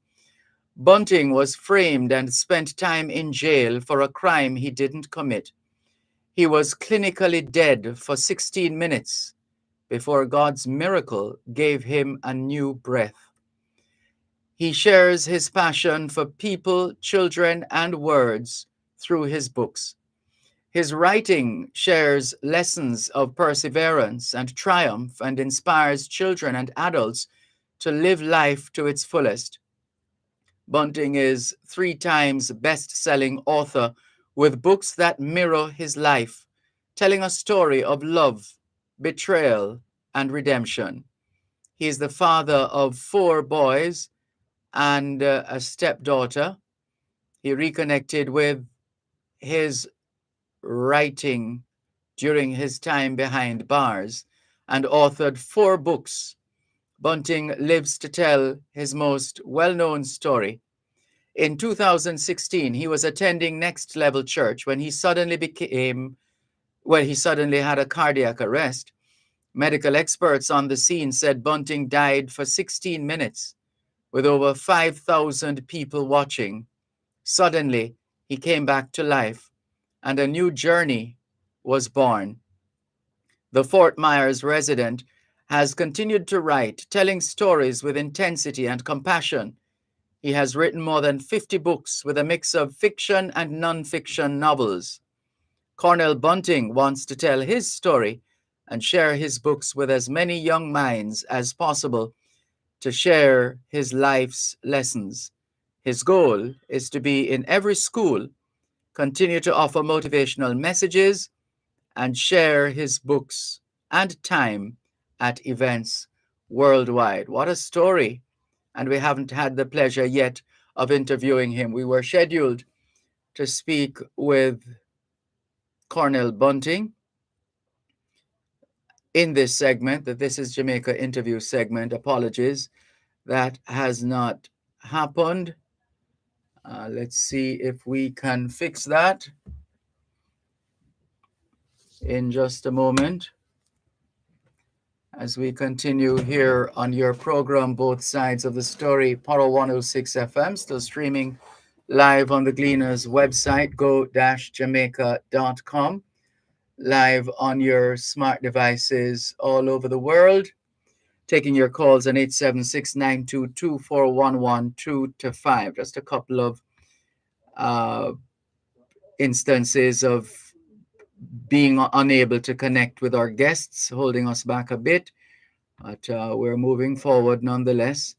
Good afternoon to Allison A. Johnson. Good afternoon to you. Rani Bell, good day to you too. Also, Allison shouting out William Nib. There's a connection there. Always learning, says Allison A. Johnson. Nicola in Central Jamaica. Good afternoon to you too.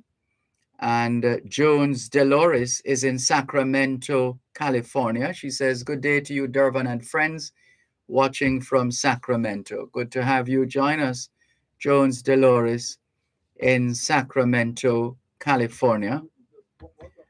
And let's see. Some other messages have come in since the last time we checked. Says, good afternoon, Mr. Dervan. Just tuning in from all is well. Hope the same for you too, Asha Ash. Sean Chambers says, "Good day, Uncle Dervan. Good day to you too, Sean." Just Tay says, "Hi, Dervan. What are your thoughts on the taximen stoning JUTC buses?" Well, we hope they are arrested, charged, and brought before the courts. Uh, Galloway Kevin says, "Welcome, my honorable French ambassador to China, Lord Dervan Graham. You're sure you have the right person? My surname is Malcolm. Peace be upon Israel. I love you, my brother in Christ. Hallelujah," says Galloway Kevin. Jennifer Stewart says, "Good afternoon, Sir Dervan, and everyone listening." Good afternoon to you too, Jennifer Stewart. Natalie Winter says, "Great afternoon, all. Enjoy this blessed day and take in your show. Pleasant listening and viewing all." Thank you. Keep those messages coming in as we try to connect with our guest. Uh, we'll keep going in the meantime as we continue with more on your program, Both Sides of the Story. Power 106 FM, still streaming live on the Gleaners website, go-jamaica.com, live on your smart devices all over the world. Taking your calls on 876-922-4112 until we're able to connect with our guest. And driver in America says, "Heard you 5x5 loud and clear. Thank you, Brother Dervan. This seems a good time for Don Anderson to conduct a poll to read the public sentiments about the government's foot in the crime waves." All right.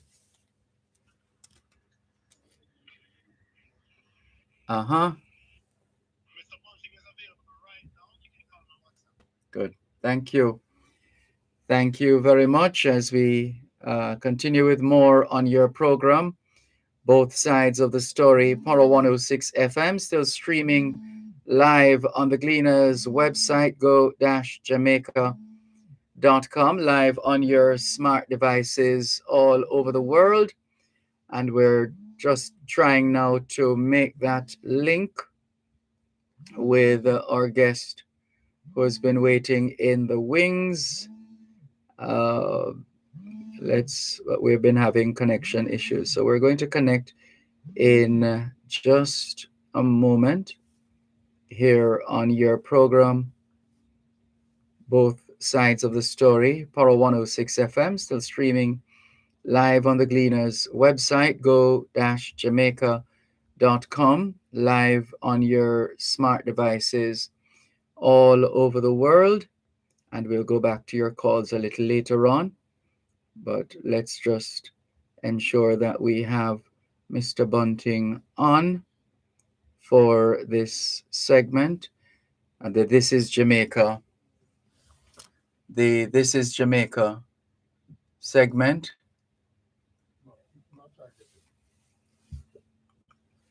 All right, so let's connect with Mr. Bunting in the meantime then. And in just a moment, we should have him on here on your program, Both Sides of the Story, Power 106 FM, still streaming live on the Gleaners website, go-jamaica.com, live on your smart devices all over the world. And let's see, I think we have the gentleman on right now. Cornel Bunting, good afternoon to you. How are you? I'm doing great, man. How are you? I am all the better for hearing your voice now, because we had been looking forward to hearing you for some time now, and we thought for a moment that we would have missed you again. No. So it's good to have you online. Don't move one moment, please. Let's just clear a commercial or two and come right back to you, please. All right. Someday you'll understand. You're listening to Power 106 FM. The time is now 3:45. Season's greetings from the management and staff at Geoland Titles Limited. Do you own land and have no title? We can help. Give us a call at 876-754-6436. Geoland Titles Limited. Secure your land and secure your future. Happy holidays. You can't see the meaning. You can't see the feeling. But I'm sure someday you'll understand.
They own the house now, and we had 2 weeks to move out. My mom didn't really have anywhere to go, but her mom, and her mom didn't have enough room. So we went from 100 to 0 in probably a week. Where I tell you that there was times when I was so hungry. Me and my brother would go on the road and find mango skin, and that was with dinner. Whoa. Yeah, man. So a lot of things, you know, when them say you go from rags to riches, we went from riches to rag, and that was really what the in between looked like, you know. And then we had to make some adjustments, you know. My mom had a sister, and you know, I was able to go hang with her sister, and you know, we had quite a bit going on there. So that was another beautiful piece. But the rough part for my brothers and sister was very rough. Cause that's when we learned to carry water pan our head in a bucket, go a river, go bathe, you know. So yeah, man. Yeah. And what was the transition like from boyhood to manhood? What was that period like? You know, because I've seen so much, I would say it was very good, you know, because once I got to I would say 17, 18, after I was done with high school, I actually went into teaching. So I taught for 2 years. Then I went into hospitality. So I was doing hospitality, even though I used to write in high school and, you know, was loving it, you know, write drama and stuff like that. I didn't pursue it out of high school. I pursued hospitality. So I was a bellman for the Crown Plaza, and that life kind of exposed me to back to what I used to like when I was very, very young. And you know, I met a lot of guys that were in the entertainment business, you know, everyone from the Bounty Killer to Beanim and all of them come and stay at that hotel I was working at. That was at Constant Spring. Crown Plaza Hotel. I don't know if you remember. Yes, that man. hotel. Yes, it's owned by the US Embassy now. Yes. So yeah, man, I was there until they bought it, man. So, and then I got an opportunity to come to America and work in Captiva Island. Okay. And yeah. and so what was, did life get better, or was there were there other surprises? So life got better. You know, I have to tell you that my life has been up and down. And because it has been so up and down, I've learned so much. I've grown so much because when I worked at Crown Plaza, things got very, very good. You know, I got to where I could go purchase my own car and all that stuff just from working there. And then, you know, the resort, the soul, a lot of other things was going on there that I just didn't want to be a part of no more in Jamaica. And so when the opportunity came to come to America, I jumped on it. And I came to America. Where I came, there was a lot of other Jamaicans that was working there, and then there were some that had run off and were still kind of working there, got the papers, but, you know, they were struggling. So I had made a bold statement, just among a bunch of the guys. And I say, you know, one day I will open my own security company, and I would get my own citizenship and complete my degree in college. And I had a Jamaican guy say that will never happen because I'm there here for 16 years and none of that happened for him. So he must see how it gonna happen for me. And that kind of put a fire in him for prove him wrong. And so with that, you know, a push, you know, I had gotten married right before Hurricane Charlie. I did in 2004. And, you know, we had some rocky times, but things got good. And I was able to get my citizenship. go to college, complete my degree in information technology, open up a security company, and about 6 months after I opened the company and things start moving very well, that very guy came to me for a job. You know, and so yes, man. So with that, you know, I had a lot of challenges that helped me to understand how I needed to apply myself. The thing was, I wasn't really walking in my purpose. Because even when I opened my security company, I wasn't walking in my purpose. You know, when I opened my security company, it was a lifestyle that I was craving. You know, I wanted to have my Bentley car and all these expensive things. And then one day I just remember taking one of the guys that worked for me to go evaluate him because the rest of the team felt I should fire him because he was, you know, doing some things that I wouldn't approve of if I knew about it. And so I decided I would reevaluate him. But on the day I was going to do that, I got arrested. And yeah, man, and got locked up, was in jail, facing 32 years to life in prison. What happened? Well, insofar as you're able to tell us. No, I can't tell you, man. Everything, you know, I don't know, you know, and everything, you know. But yeah, man. So we what happened was they had this guy that worked for me told them that I gave him money to go kidnap someone, possibly kill them. And so what they did, they charged me 8 counts of conspiracy and 8 counts of solicitation. So amount up to 16 felony charges that had me facing 32 years to life in prison. So I had to hire an attorney. Good thing I had saved up some money, and you know, cause it was expensive.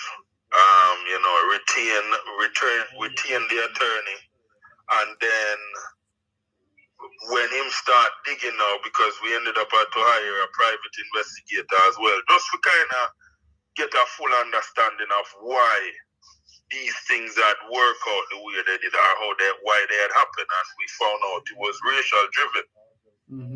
And with that, it would really take it was the whole thing, because the state wasn't letting up. They were hoping that I would run out of money and then take a plea deal for 5 years, go to prison. Which I didn't think make any sense, because if you know say me innocent, why you want me to go to prison to go do time? Yes. And come out and, you know, struggle. So, you know, in the process, you know, it went on for about 3 years. I ended up lose over $400,000, and what we did, we just hang in there. We hang tough, and they finally, the case became the oldest case. So we went to trial, and on the 3rd day of trial, the very guy that accused me of giving him money to go kidnap someone, he was complaining. He was venting, you know, and the locations that I would put him, he didn't like them. He wanted more action, and, you know, he didn't like that I was young and black, because when I opened my company, I was only 31 years old. And so he was just complaining. And in the complaining that he was complaining, my attorney asked him how much they paid him. And he said how much they paid him. And when I tell you, the courtroom mouth drop. Yeah, man, everybody act like hold on. Let's pick it up after the break, please. One moment. In, our guest is author and motivational speaker Bunting. This week's edition of the This Jamaica radio interview segment here on both sides of the story, Power 106 FM. I'm Dervan Malcolm. We'll be back with Cornell Bunting in just a moment. Well, I'm sure At Wellington Dental, they offer cleaning, filling, whitening, and other services for the entire family. The time by Wellington Dental is 4 o'clock. National Irrigation Commission customers, you can now pay your bills online using your Visa credit card, MasterCard, or NCB key card by visiting the website www.nicjamaica.com. Select Pay Your Bill option, then follow the instructions, or visit any one of their office locations and pay using your debit card. The National Irrigation Commission Limited. Irrigation, making the difference in agriculture.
I decided I would open my non-profit organization, which is a 501c3, that helped to create self-reliance and a growth mindset for disadvantaged youth. Yes. And so we start running that back in February of this year. I've taken some trips to Jamaica. I'm working with some homes down there. Sunbeam is one that's in Old Harbour. Manning's Boys Home that's in St. Elizabeth is another. We have a few other ones that I'm working with as well, where I won't put the name out there yet because some of them kids is under protective custody and stuff like that. But we're working with them. We're bringing them information. We help to develop the mindset and get them right. Excellent. Look, we hope we're not taking up too much of your time, but we're gonna want to call you on Saturday morning. I don't know what your schedule is like. If could we call you sometime between 6 and 9 Saturday morning? Yes, man, most definitely. That is Saturday morning. I'll just put it in my schedule right now. Yes, please do. So that is the another program that I host on this station, which is the Jamaican Diaspora Live Online. That one is on Saturday 6 to 9. So since we're strapped for time this afternoon, we especially want to talk more about your books, for example, and to look ahead to the future. So listeners, if you want to hear more, make sure you tune in this Saturday morning.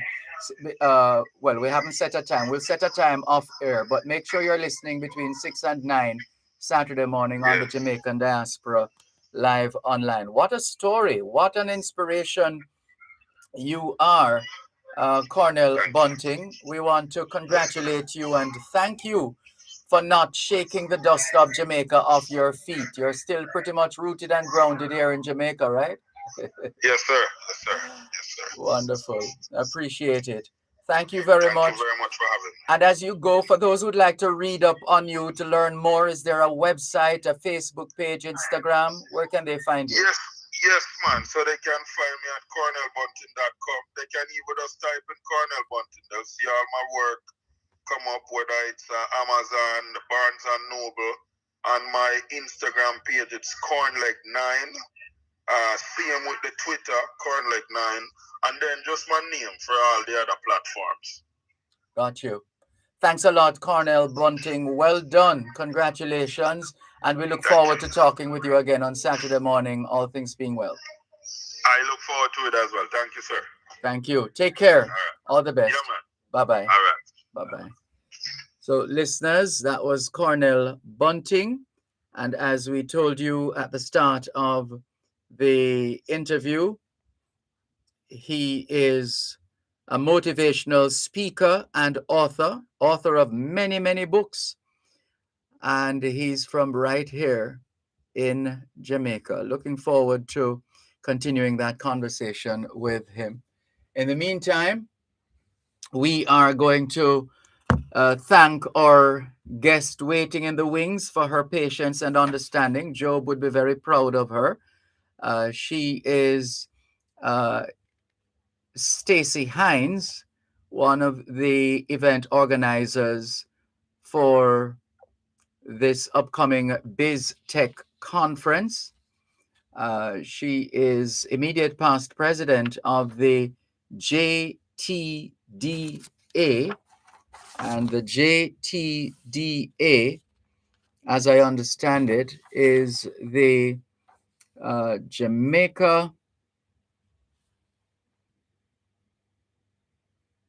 Technology and Digital Alliance. Jamaica Technology and Digital Alliance. Hope we got that right. Thank you for your patience, Stacey Hines. Good afternoon. How are you? Hi, Dervan. Good afternoon. I'm great. Thanks so much for having me. Pleasure to have you on board. We're anxious to learn more about this upcoming BizTech conference happening this Thursday and Friday. And we want to start off by finding out more about this organization, the JTDA. All right. Well, first of all, I just want to speak up Core 106 for having us on. The JTDA actually used to be Jamaica Society, and we are a membership organization that represents IT professionals, IT business owners, practitioners, students, anyone is interested and excited about technology and digital, we are your group of people. It sounds like the technology is wobbling a bit. I'm not sure what is causing that, but we need to hear you a little more. I don't know if you can make any adjustments on your end, please. Okay. Is this No. okay? I may have to location, but not sure why. Not hearing. Yeah, if I don't know if you could get near a window or a door or some other opening, that sometimes makes a difference. Okay, no problem. We can talk Yeah. in the meantime. Yes, I'm hearing you now. Yes, go ahead, please.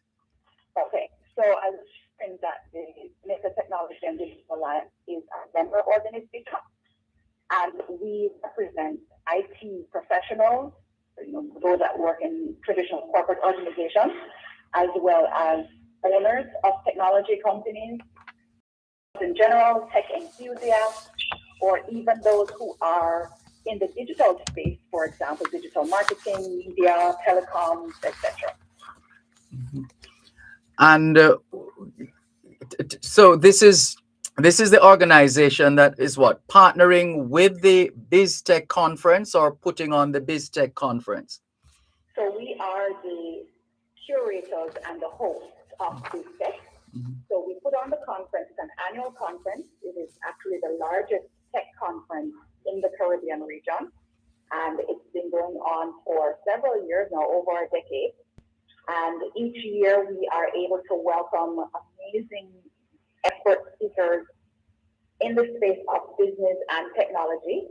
Many of our members themselves who have businesses here on the island are actually some of the speakers that we are able to welcome.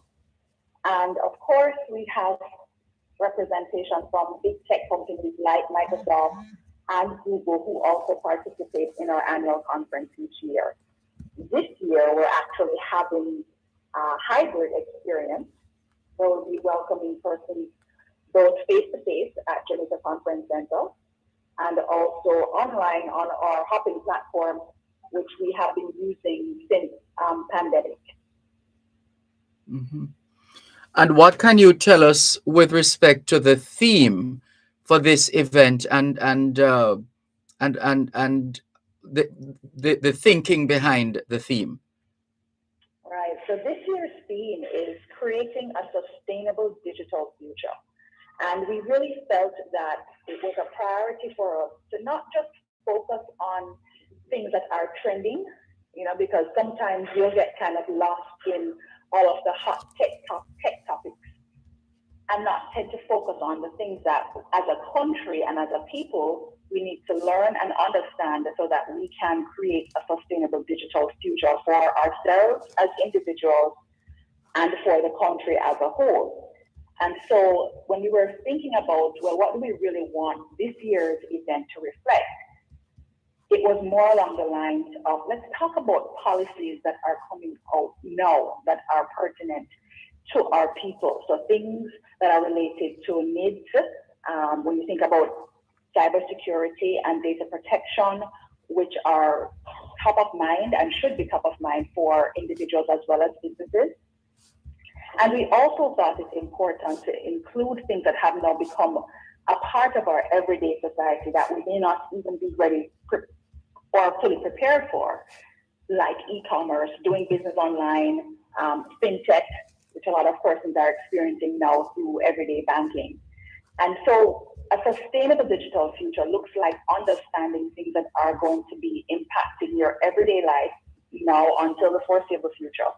And of course, we had to incorporate some of the more trendy topics like NFTs and Web3 and the metaverse, which you'll hear persons talking about on a consistent basis. One moment, please. Let's take a break and come back, and perhaps you could still do a little more refining of that connection during the break. One moment, please. Listeners, our guest at this time is Stacey Hines, immediate past president of the JTDA, organizers of the BizTech conference, which takes place this Thursday and Friday at the Jamaica Conference Center in downtown Kingston.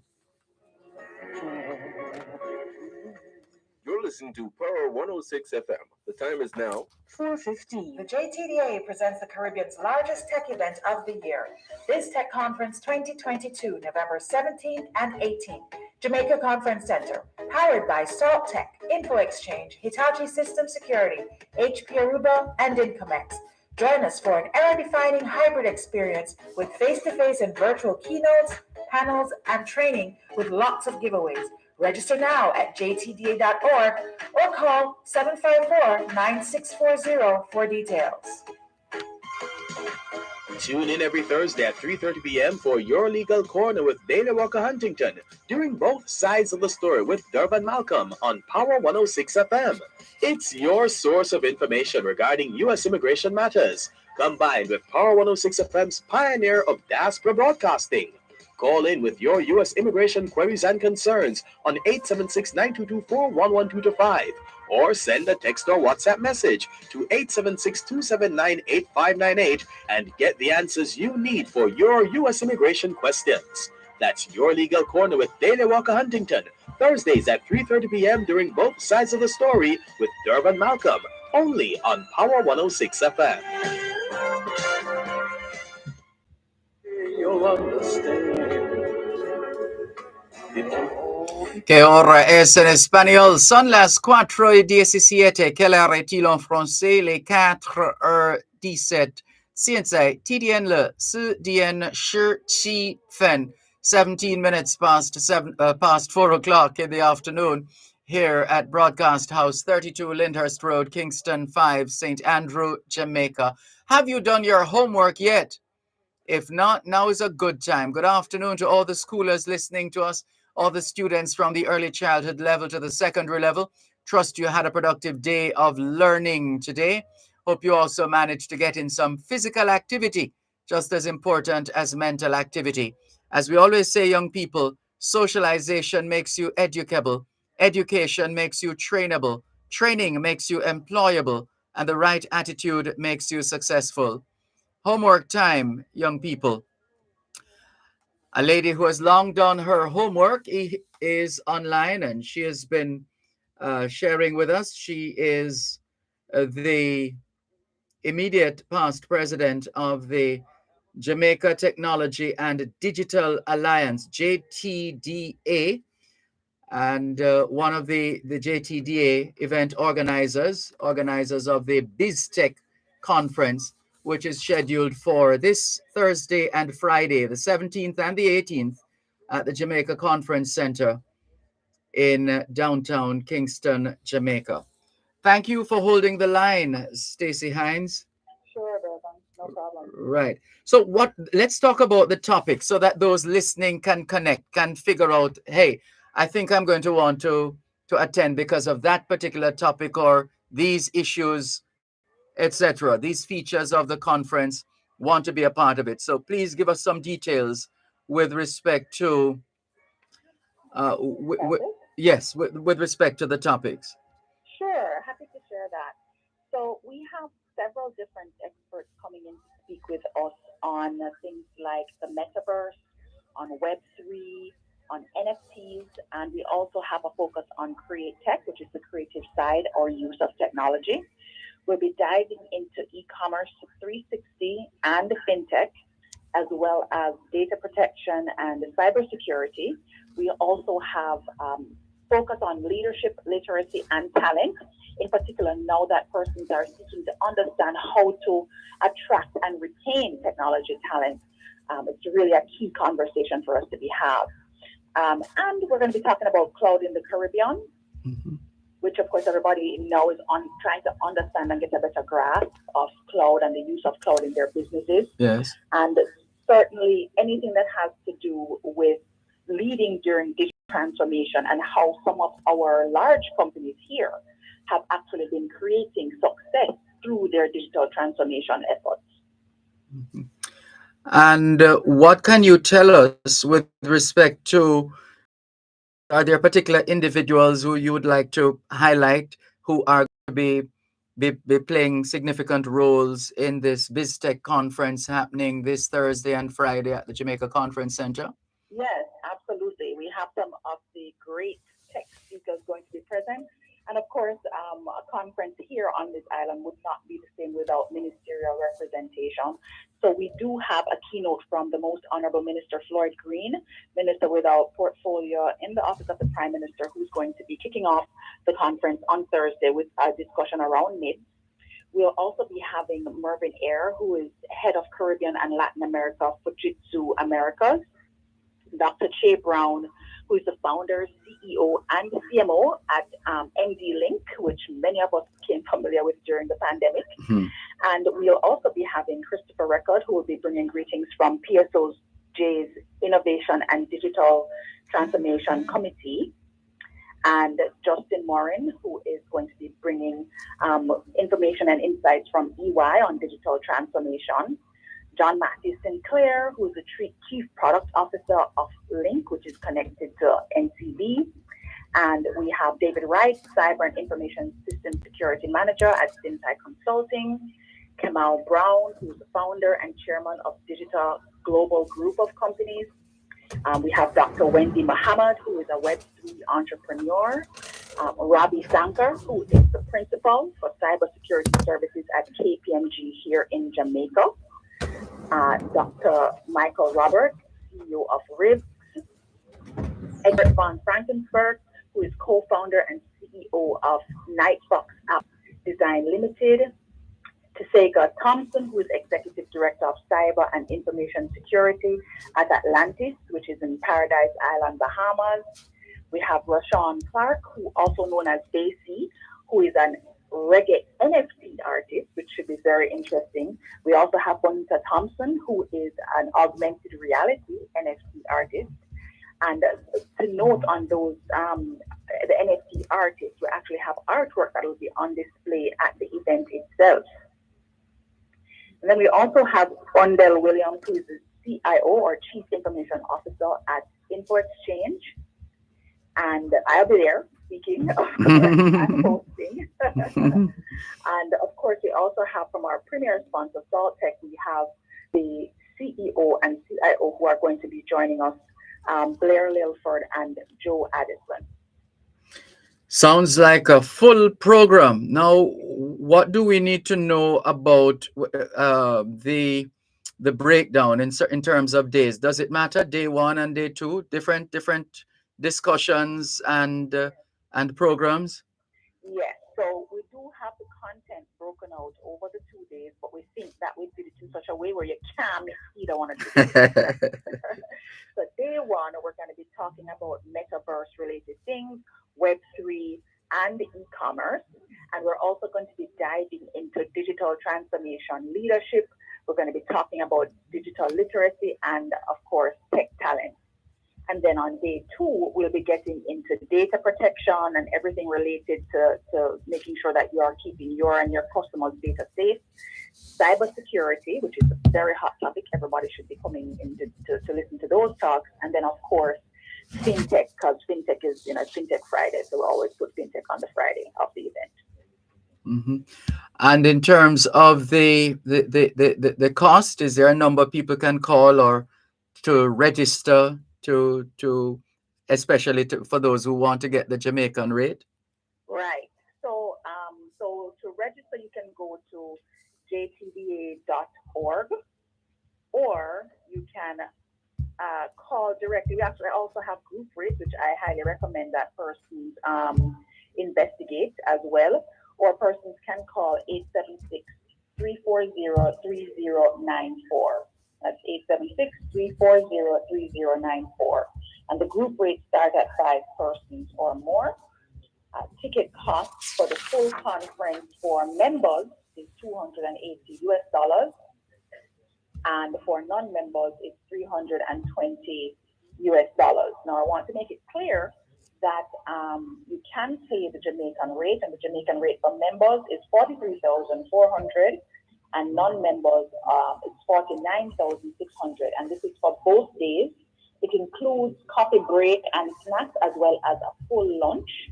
And we're going to be giving away lots of prizes and surprises. So we encourage persons to make this very small investment. Yes, indeed. In the meantime, tell us, just for emphasis, where we need to look online or a number that we can call. Just maybe they have questions, etc. Okay, sure. So the number that they can call if they have questions is 876-340-3094, 876-340-3094. And to visit online, they can go to BizTech, BizTechCons, so that's biztechcon.com. Mhm. Well, we want to wish you a successful conference. We thank you for sharing the information with our listeners. No doubt there are those tuned in whose interest has been piqued. We're happy to have played a part in that regard. Thank you so much. Thank you, Dervan, for having me, and thanks so much to everybody that's going to be attending the conference now that you've heard how amazing it's going to be. Wonderful. Thanks a lot. All the best. Take care. All right, take care. Bye-bye. Bye-bye. That's Stacey Hines, immediate past president of the Jamaica Technology and Digital Alliance, JTDA, giving us a preview of this week's BizTech conference Thursday and Friday.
Son las 5 menos 22. Quelle heure est-il en français?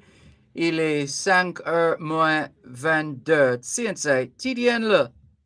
O Dien Cha Arsher E Fin. 21 minutes now, going up to 5 o'clock in the afternoon here at Broadcast House, 32 Lyndhurst Road, Kingston 5, St. Andrew, Jamaica. Good afternoon to all parents and guardians listening to us on your program, Both Sides of the Story, Power 106 FM. Do you know where your children are? Are they where they're supposed to be? Doing what they're supposed to be doing? It's a good time to check up on the children. Apologies to those who have had to listen to an extra dose of music while we took care of matters here off air. Thank you very much for your patience and understanding. And we welcome now your calls to take us up to 5 o'clock this afternoon. 876-922-4112 876-922-4112 Text line, same as the WhatsApp number, which means you can not only send us your text WhatsApp messages, your voice notes, but you can call us on well. That number is 876-365-3346. 876-365-3346. And let's see what we have here as we check in with our messages. Inez Iona Campbell. Sorry about that, because what we have had to do is to the usual mute the microphone as well. But thank you for your understanding. And oh, this is from Driver in America now. What is he saying this time? Let's see. He says, to my fellow Jamaicans and lovers of Jamaica, located outside Jamaica, let us make it a point to stop referring to our beloved nation as down there or down here. Here or there is quite sufficient. Jamaica has its challenges, but it is not and never will be down, says Driver in America. Thank you very much for your message. Top 100 Christmas songs of all time has been shared with us by Natalie Winter. Thank you, Natalie Winter. And also messaging us, Barbara Horton. She says, Mr. Malcolm, good afternoon to you and your listeners. Mr. Malcolm, that time on Saturday, I'm getting ready for church. Where can I go to listen on another day? Well, all you have to do is you'll be fine. You can go to our Facebook page, to the Dervan Malcolm Facebook page or the YouTube channel. The program would be there. It would still be there. Or you can go to the Power 106 FM app, and the program is going to be on Saturday. So once the program is finished at 9 o'clock Saturday morning, you're free to go and listen to that, to click on the link and listen to the Jamaican Diaspora. Click on the Jamaican Diaspora Live Online link, and you'll be able to listen to Saturday's episode for a week. It means you can listen to the same episode until the next episode, which is the following Saturday. That's how it is. So you won't miss it, Barbara Horton. You won't miss the interview. You have options. Michael from Belle Plaine in Clarendon says, hi, teacher, to you and your listeners. I'm here watching you on Facebook Live. Keep up your good work.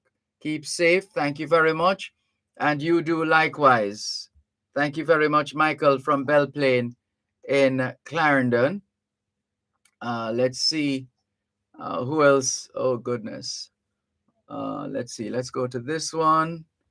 Neville, otherwise known as Salah, says, Dervan, these SOEs are to intimidate voters. Really? Really, Neville, Salah, Solomon? When things like this happening, it is clear that elections will soon be announced. These SOEs are to intimidate the comrades so they'll stay away from the polls. Really, Neville? I like to let the JLP know that it is not going to happen. I'm Salah from Kingston. Salah, you can't be serious. You can't be serious, Salah. Jem Marjorie Kim says, good afternoon, Dervan. Can you kindly remind Althea to change the Dear Pastor promo? It's full time now. Okay. Over to Althea Mackenzie. Not her responsibility. No. Whoever has responsibility for the Dear Pastor.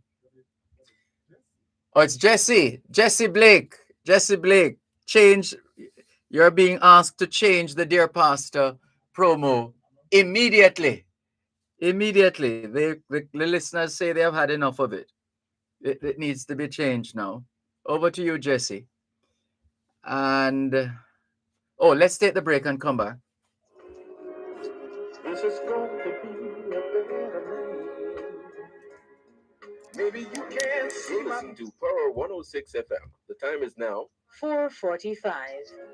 But I'm sure someday you'll understand.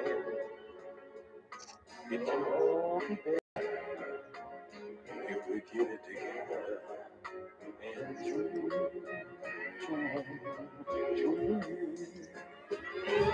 oh, how sweet the words love and peace sound to our ears. Only one thing wrong, my friends. Too many say these words. Que hora es en español? Son las 5 menos 14. Quelle heure est-il en français? Les 5 heures moins 14. 现在地点了5点加14分. 14 minutes to 5 o'clock in the afternoon here at Broadcast House, 32 Lyndhurst Road, Kingston 5, St. Andrew, Jamaica.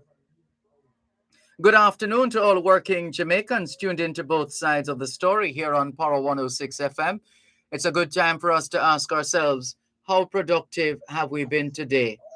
How productive have we been today?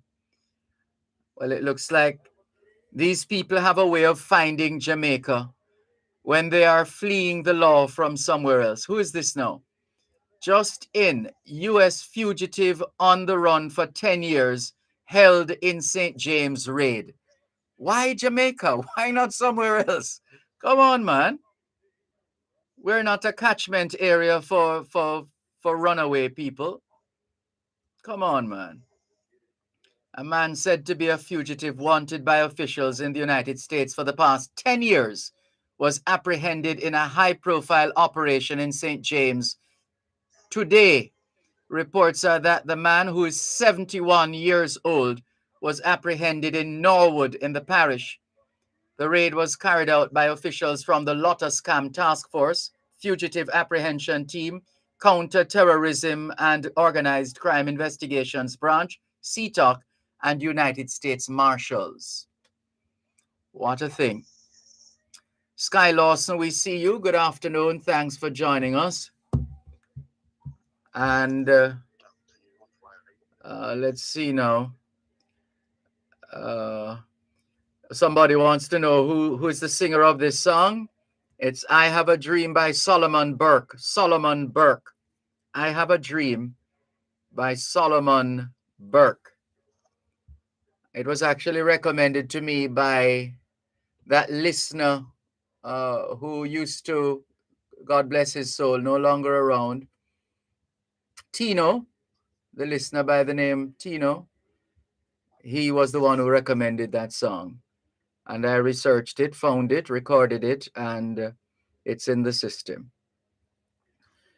All right. Here is Sean calling through. Good afternoon, Sean. Hello, good afternoon, Uncle Dervan Malcolm. How are you doing there? I'm fine, thanks. You sound as if you're hiding from somebody. No, I'm great so far. And how are you doing? I am giving thanks for life. And you? I'm great so far. Only calling to say hi to you. You're Mr. Educator and Mr. Intellectual as the diaspora. You are too kind. Yes, thank you very much. I will talk to you another time. Next time when I call in, I'm going to talk about domestic violence, okay? Have a great show. Thank you. Safe travel home. Thank you. Thank you. Take care. Yes. Bye-bye. Ruler Brown or Ruel Brown says, big tune, Mr. Malcolm. Well, coming from you, Ruel Brown, that's quite a compliment. Thank you very much. This one says, oh, this is Alvin Williams from St. Mary. How can we get the Southeast St. Mary MP to fix the farm road in Ita Boreal? The road is so bad. I farmed there, but now my crop is ready. I have to abandon my crop. We're terribly sorry to hear that. Any of it? Surely you can salvage some of it or all of it. See what you can do, the circumstances notwithstanding. Try your best, please. Any more food in this country, please. Who is this now? Oh, the person says, thanks a million, much appreciated. The person who wanted to know who did this song. Yes, as we said, it's Solomon Burke. Solomon Burke. I didn't do it at the start of the program. I think I did. Solomon Burke, I Have a Dream. Keep those messages coming in. This one. Oh, we read that one already. 876-922-4112 to 5. 876-922-4112 to 5. The text line, same as the WhatsApp number, which means you can not only send us your text messages, your WhatsApp messages, your voice notes, but you can call us on WhatsApp as well. 876-365-3346. 876-365-3346. Continuing with more, I think Ruel Brown says, yes, sir, love it, in reference to the recording that we've been playing. And he confirms, of course, that it is Solomon Burke. So it is. Thank you very much, Ruel Brown. More messages. Where are we now? Let's go up the line here. Some other messages that came in. Patrick Howell says, good day, Sir Dervan. I hope that for the BizTech conference that they invite a few students from high schools and colleges. Yes, that would be a good thing. And he goes on to say, we must remember that these youths will be the movers and shakers for the next generation so that our pension is secured. Janet Francis says, Dervan, who sing that song, I Have a Dream? It's by Solomon Burke. I Have a Dream by Solomon Burke. Solomon, Solomon, Solomon Burke. And this one, message held for review. I have switched to YouTube, says this person. Oh, this is Velta Wilson. Good afternoon. Velta Wilson was saying that she was having issues on Facebook Live. I don't know why, because it seems to be still happening, up and happening. So I'm not sure why or how. And Patrick Howell says, I Have a Dream, or sung by Solomon Burke. Yes. Right. Keep those messages coming in here on your program. Patriotic Jamaican in New York says, Mr. Malcolm, I wonder why Salah, Neville, and the PNP would be intimidated by states of emergency. I thought these states of emergency were to catch bad man. Am I mistaken? Says Patriotic Jamaican in New York. And this one from Beverly Campbell. She says, hello, my teacher. Long time I don't write, but I am still in class. God bless and keep you. Thank you very much, Miss Beverly, and all the very best to you and yours, Miss B from St. Mary. Good to have you on board. Thank you very much, and all the very best as we get ready to wrap today's edition of Both Sides of the Story here on Power 106 FM. Still streaming live on the Gleaners website, go-jamaica.com, live on your smart devices all over the world. Taking your calls on 876-922-4112 to 5. And I think we're on the last of the rotations now. Just a few more minutes, and then we'll send you off with Solomon Burke. How about that? Here's another message. The message says domestic violence, and the person is still typing. All right. We'll keep an eye out for the substance of this message. Person says, greetings and first time on your stage. Be good. Thank you very much, and may you be good as well.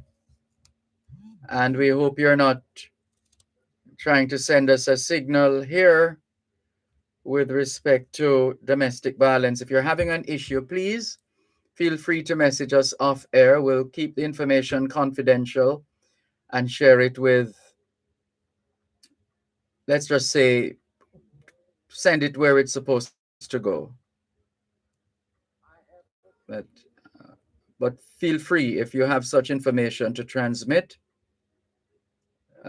we are prepared to make sure it gets to wherever it needs to get to.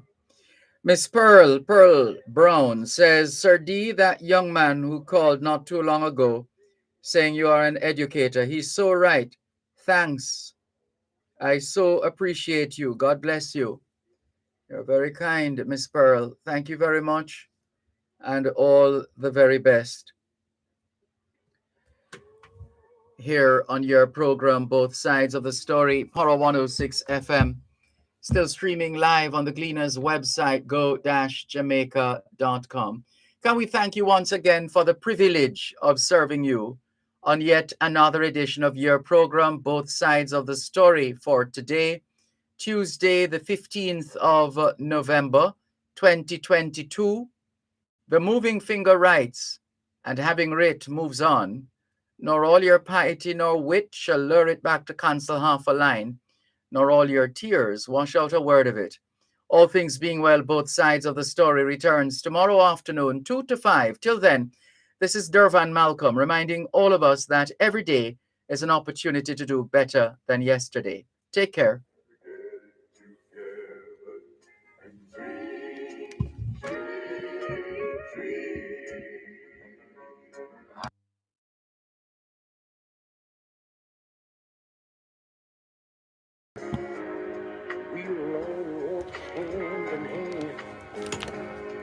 I have a dream that someday this is going to be a better man. Maybe you can't see my need, you can't see my dream, but I'm sure someday you'll understand. It will all be better if we get it together and dream.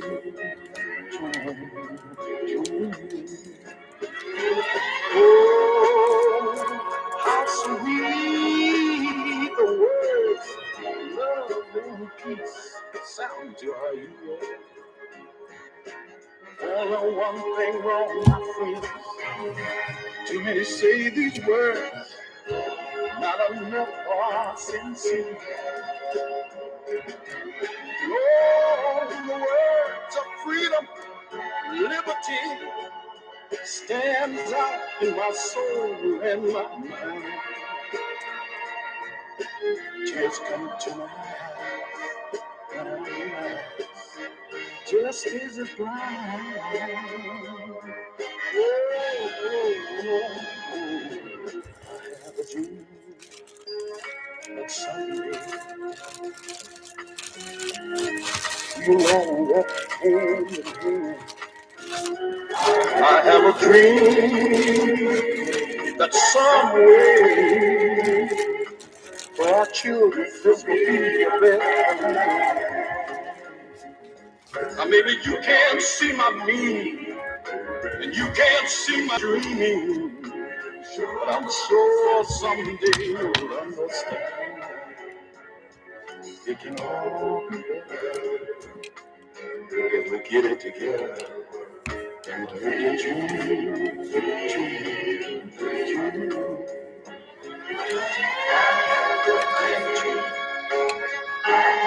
Sing it with me. Oh, my dream come true for me and for you. Dream, the impossible dream.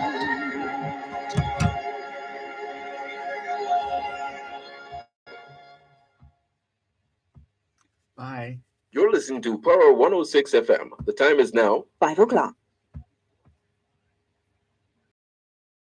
Comprehensive, powerful, and credible. FM now presents a simulcast of Radio Jamaica's News at 5.